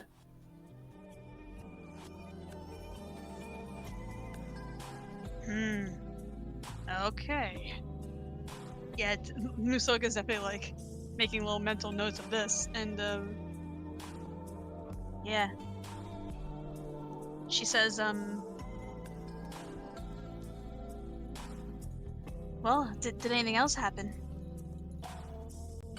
No, after that, I don't know, I didn't hear really anyone else. Occasionally I'd hear someone walk around, but I'd just been on this boat. But, you know, that was the full day. This is actually good information. I mean, it kind of gives us a general idea of where you are, actually. Oh, really? So does that mean you're coming for me? Absolutely, we've been, coming for you this whole time. We're just trying to gather information. Our biggest problem was that we couldn't find you at all. Now, you know the name of the ship, right? So you can just come and get me where I am. The Grief's Rise. We're definitely gonna look into it. Trust me. And, goodness. Do you think, based on what they've been saying to you, do you think they're gonna do that strange thing to you again? With that oyster? It wasn't an oyster, it was more of a shell, like A shell. I don't know, maybe it looked like a turtle? A turtle? But way bigger than that. No, it wouldn't have been a turtle, but it looked kind of like a turtle. I see. And the entrance was like the turtles, right? Like where the head. No, it was like there were things on the shell, like, I don't know, like buildings. Buildings. Yeah, it's pretty sketch. Can you show me what the buildings looked like? Yeah. And you see these rainbow sort of streams of light start to take shape into what look at first like fairly blocky structures, and then eventually they take these more pointed shapes, multiple tiers. You see what looks like this sort of temple-looking pagoda shape. It's still sort of made of rainbows. I think you're able to infer that the real one was actually made of rainbows. But yeah, it's Right. like this temple-looking pagoda. Okay, I see. All right. All right. Thank you for gathering all this information. I'm still so sorry this is happening to you. This must be stressful. Yeah, but you know, can't be salty about it. You're certainly taking it well. Well, like you said, I won't stress you anymore about asking questions. I mean, like you said, this is your place to vibe. Yeah. And I mean, you're coming for me, like real soon, right? So, I mean, it'll be over soon anyways. As soon as possible. It might be more than, well, I'm not exactly sure, but we're coming. But like I said, we're coming for you as soon as we can. Especially now that we know the name of the boat you're on. Okay. So, I'll see you soon. All right, I'll see you soon. And remember, like what I said. Keep counting your fingers, okay? All right. Counting my fingers. He holds up his both hands again, but neither of them have any fingers. And he kind of, a couple of tears stream down his face as he makes this expression like why, as the dream fades and you wake up. Oh man. She wakes up concerned. And yeah, the first thing she does when she wakes up is go straight to Shiriku and Fukuro and like, basically everyone just like relays all that information. Interesting. So they have him near Kamishima. Mm-hmm. And they're gonna be staying there for a while. Good. They have another one of these static engines. They can go ahead, engine boats. They can zip right up there and intercept them while they're still waiting for this one chick. I think we took the only static engine boat. Oh. Well, wasn't they supposed to be doing a thing around Kamishima anyway? Yes. Though what concerns me more is the fact that Liu said that he did not recognize either of these voices. Wait a minute. He knew Changok's voice, right? Right? He definitely knew it was Changok, yeah. And the other one being, who was it? Who was it the last time he showed us people talking? Changok and Henso? I wrote it down. Right? Henso, yep. I find it odd that he did not recognize either of the voices. That means that Changok and Henso are no longer with him. Well, it just means that they're not the ones speaking. I think we did know that Changok had left, I believe. Yes. Does that mean that Changok is on his way here? I would expect so. Now, the plans that are unfolding around Leo may not be may be more cows than Changok's. I'm not sure if Changok I'm not sure if Kao is himself interested in Hanto, but Changok is.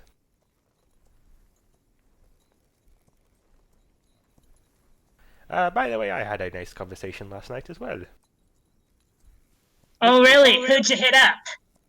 I hit up Miss Henna. Amanda, ain't it? She was okay. Not very helpful, to be honest. I think I went the wrong angle. She is very dismissive of magic, it seems. She didn't care that Changok was now an eldritch-powered superhuman. Well, you told her of the attack on the Komuso, right? That is a grave violation of the Council's law. Yes, I told her to go look at it herself, because I couldn't provide proof, you see, in a dream. So she tell her to go talk to them. Pardon? Well, just tell her to go talk to the Komuso. There are Komuso on Kanoga. They would know. Perhaps. I'll leave that up to her. She is a smart woman. She can I've told her what happened. She can rectify it on her own terms, I'm sure.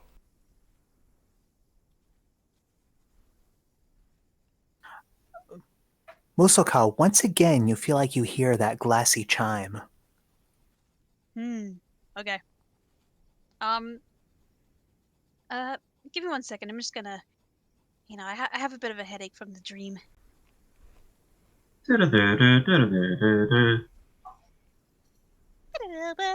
And I go to the second story.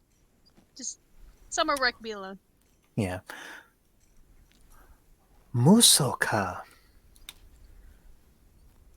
we have been concerned about your last message. Can you tell us anything, absolutely anything you can, about the form of this power that you claim Changok seeks? This may be of dire importance. She kind of squints her eye, or presses her eyes shut a little bit. And, well,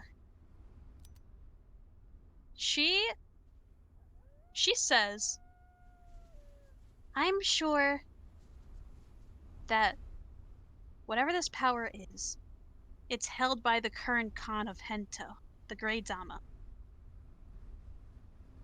And, well, there is a rift that opened here in Hanto. That rift essentially killed half the population, and these people called observers resurrected them. The old Khan Da-En is dead, and the Grey Dama is currently in power. Don't worry, I counted. That's your message? Yes.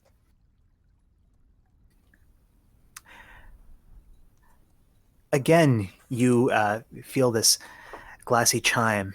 You hold the shell up to your ear. But the power, what Changok is seeking, is this undeath? Is it dominion over Hanto? You're leaving our questions unanswered.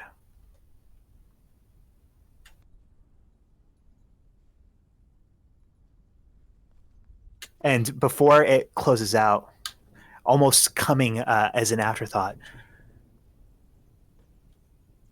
we may need to brief you on more if this is important.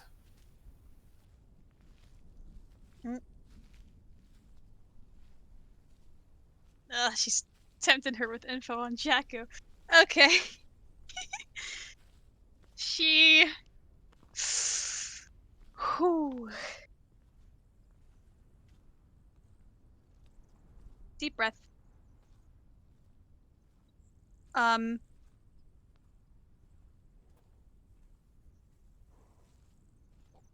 Usoka stands up straight and says,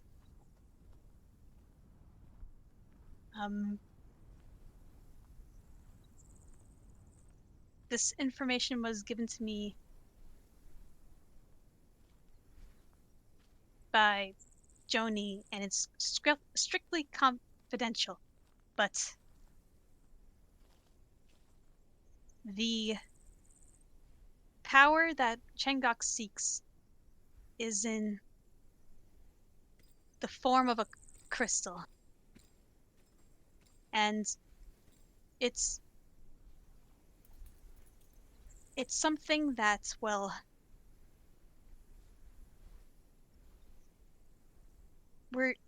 maybe it casts undeath? We're actually not entirely sure how the Great Dama utilizes it, but Changok currently has 2 of these crystals.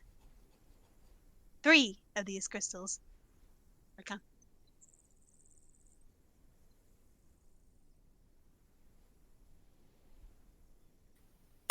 Is that your message?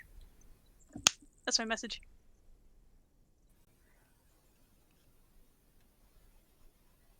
Message is sent. For now, there's no reply. I hope I did the right thing there. Yes. Yes. Yes. My wife is gonna be mad. No, okay. I go back downstairs and I'm a little weary, but yeah. I join the rest of them. You join everyone else. You all kind of get yourselves together. You get permission to take some of these clothes with you to essentially repurpose them.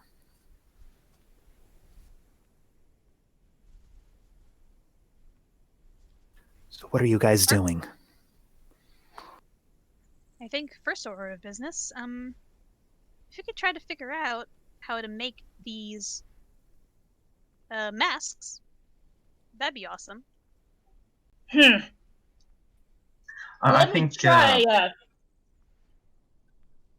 Go ahead. Let me try a little bit of prototyping with some of the scrap we got here. Yeah, they're gonna be shit to start, but it's better than nothing. All we need is some wireframes. So, Mosoka, what are your tool proficiency? I mean, not Mosoka, Bijutsu. What are your tool proficiencies? Let's see, we got thieves' tools, tinker's tools, smith's tools, navigator's tools, and I have expertise thanks to artificer stuff. All right, so I'd say trying to fashion. I think it quickly becomes clear you don't really have the supplies to create masks similar to the more elaborate ones that the family has, but you could possibly make something that mimics the smuggler's masks. The hardest part of that is figuring out what to do for that packet that sits over the mouth and nose. So go ahead and make your tinker's check.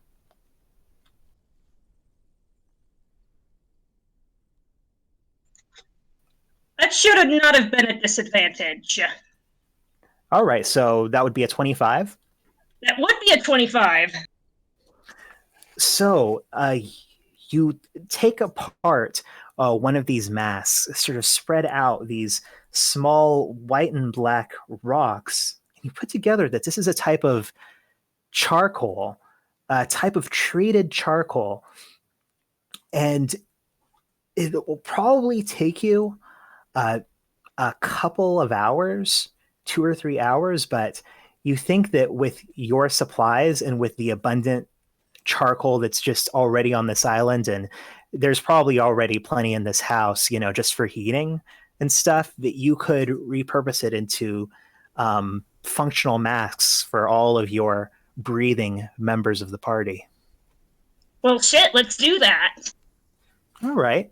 So over the next couple of hours, Bujutsu apportions these things out and makes masks for everyone.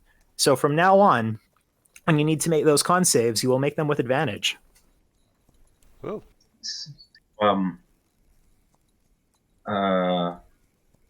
sorry, I forget the name of the couple. Yes, they are Sanjo and Tori. Yeah, I'd like to approach one of them. Of course. Are there any animals around here that don't have trouble with the smoke? Well, the blade wings seem to, if anything, thrive unusually in this environment. They're pretty much the only creature that I've seen that aren't affected. Blade wings. Do they look like bats? Yes, that's right. Bats, but very large bats. And they have these Wings. Well, there's a reason for their name. They have these odd ligaments. If you don't watch out, they can slice right through you. Well, not literally slice through you, but they can cut you pretty bad. I see.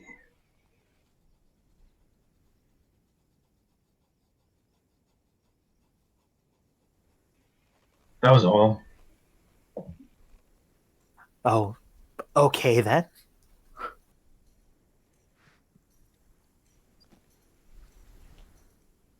So, does anyone do anything else over the next few hours as Bijutsu is making these masks, or not really?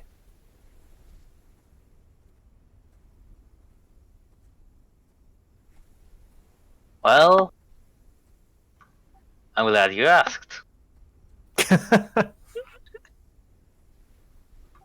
I don't know if you like this round. Oh no. I don't know what it is, but I already have that feeling of dread. The heart isn't made of earth. Well, you see, let me start off with saying that I've studied quite a bit on the paladin spells, and there is this one particular spell which is quite interesting. No. Oh no, please no. Don't worry, it doesn't relate to Earth. That doesn't assuage my worries any less. You do know that I'm the resident party paladin here, and so that's why I'm especially concerned. Well, don't worry, it'll be for a benefit for a party. Or at least for some of us. As for while the time we're, doing their stuff, there is this one protocol which is very much untested in the Paladin Compendium by the operation of Find Steed. Yup. Frick it! I knew it! No. Damn it! I knew it! I know exactly what you're gonna try! I made the suggestion last week. Now, What does I have it a bit do? of a... Well, I mean, the title should be enough. Okay. Now, would it be possible to find this steed? I'm assuming so. I'm going to say this. When Alkana obtained second level spells, I told her that she could not have Find Steed until she found a story reason for gaining that spell. Oh, And so here's what I'll say. I'll say if you want, Jin can have a protocol that allows him to maybe extend his back legs and become a rideable form with an extra speed.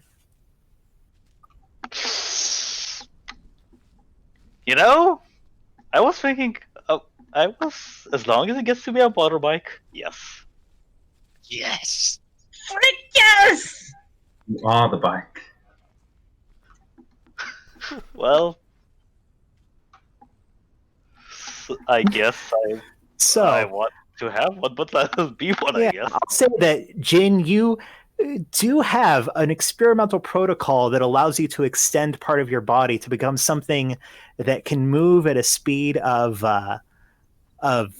60 feet and that allows 2 medium creatures to ride you. Oh my god. You know what? Seeing this is kind of experimental, and that I probably should have asked for this spell earlier, but whatever. Let's just be a bike today. Woo. So, the important question is, what is this protocol named?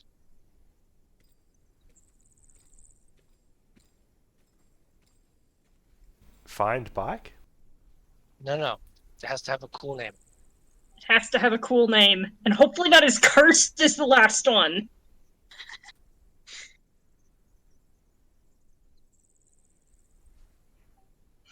I just got an idea, but only Sep will understand it. Go for it. Card games on motorcycles. Yeah, I mean, doesn't really fit here. So. Weaves. doesn't really fit, but I mean, unless you have something better. Jin, activate the jousting protocol.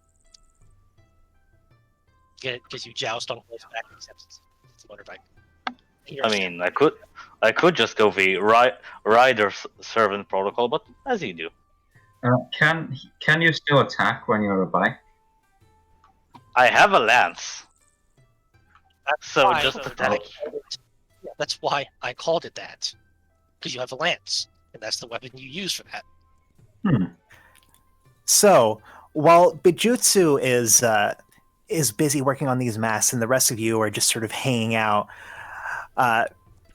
Jin goes out behind the house, the only one who's safe out in the ash, and begins for about an hour going through all these weird protocols, his arms sort of moving to the side, extending, retracting, his legs moving back and forth, bits of him opening, closing, until finally these set of wheels seem to construct themselves from you're not sure what inside his body, make contact with the ground until you have your Jin cycle.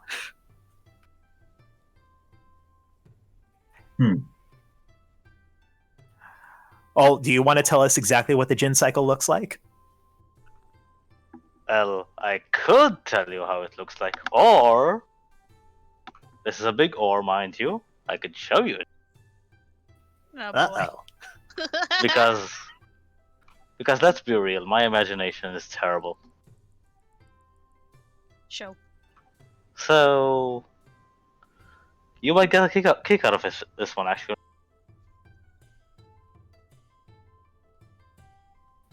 Come on! Here we go, Chief. Oh my god. That's pretty much what I expected, to be honest. Yeah. I'm going to introduce one caveat. Jin's head and Oni mask still need to be visible. It's on the front, done. It's on the front, done. On the front. Beautiful. So you see, as Jin has turned into this insane motorcycle thing, as Bijutsu begins distributing masks to each of you, and you gather up the clothes that you've scavenged, taken from this family's extra store. Sanjo puts on his mask and comes out with the lot of you, and he says, So you're going to be heading south into the Ashen Pale then? Yes, until we know, well, where this enemy is. We are in the dark. And, well, if any strange foreigners are coming to the island, then the south seems like the place that we will hear about it the first. Hey, one quick question.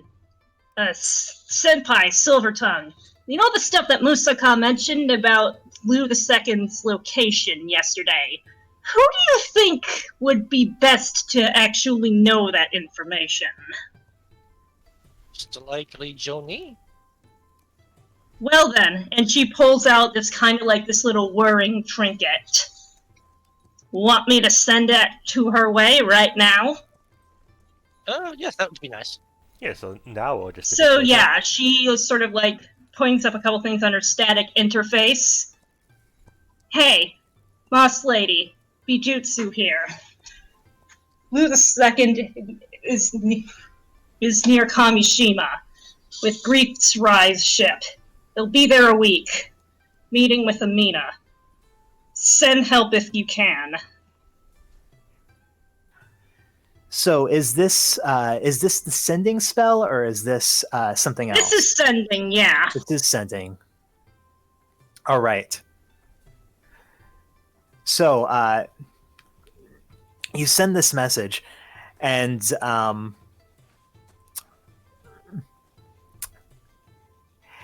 eventually you get a reply back. However, the mechanics of it work. She says, "This is very concerning. He somehow got past our blockade. I'll have this investigated immediately and get back to you. Good luck on your mission. Right. Boss lady's been informed. We're trying to do our best to keep up with these shitheads. Right. Thank you, Bijutsu. Really? Well, I would have done it sooner, but I was busy making masks so we don't all die of breath. Ah, that is good. That is very good indeed. Yes, dying of breath. That is the worst death. So, as you all assemble, Sanjo, Everpoten says, Well, not sure if I'll see you again, but good luck to you. I do hope you manage to stop this warrior, whoever he is. Thank you, and good luck to you. I hope the sale of your goods goes well, and that, well, you can buy your family a better future. Thank you. And speaking of which, I should get back to them. and he enters back into that house.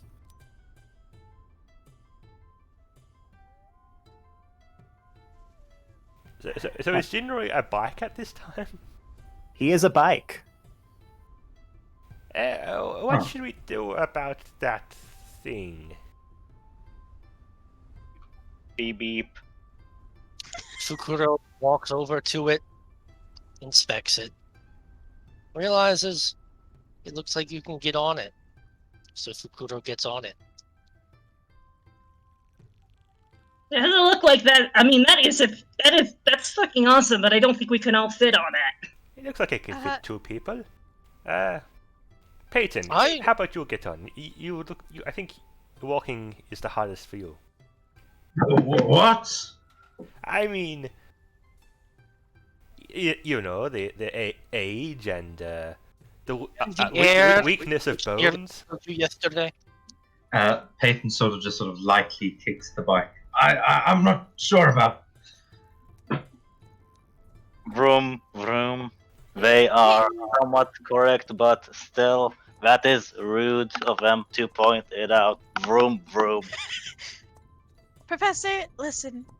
It's either that or the suck machine. I will fight you if you call it that. I mean, that's what it's called, right? That is the name of the protocol, Bijutsu. Get over it. Vroom, I will vroom. not get over it, Senpai. I don't care if you have rank on me. So, as you force this old man onto the bike, rather than contend once more with the suck machine, you begin heading through the empty streets of the northern annex, towards the south, towards the Ashen Pale, towards whatever adventures might await you. And with that, we'll go ahead and end this particular session.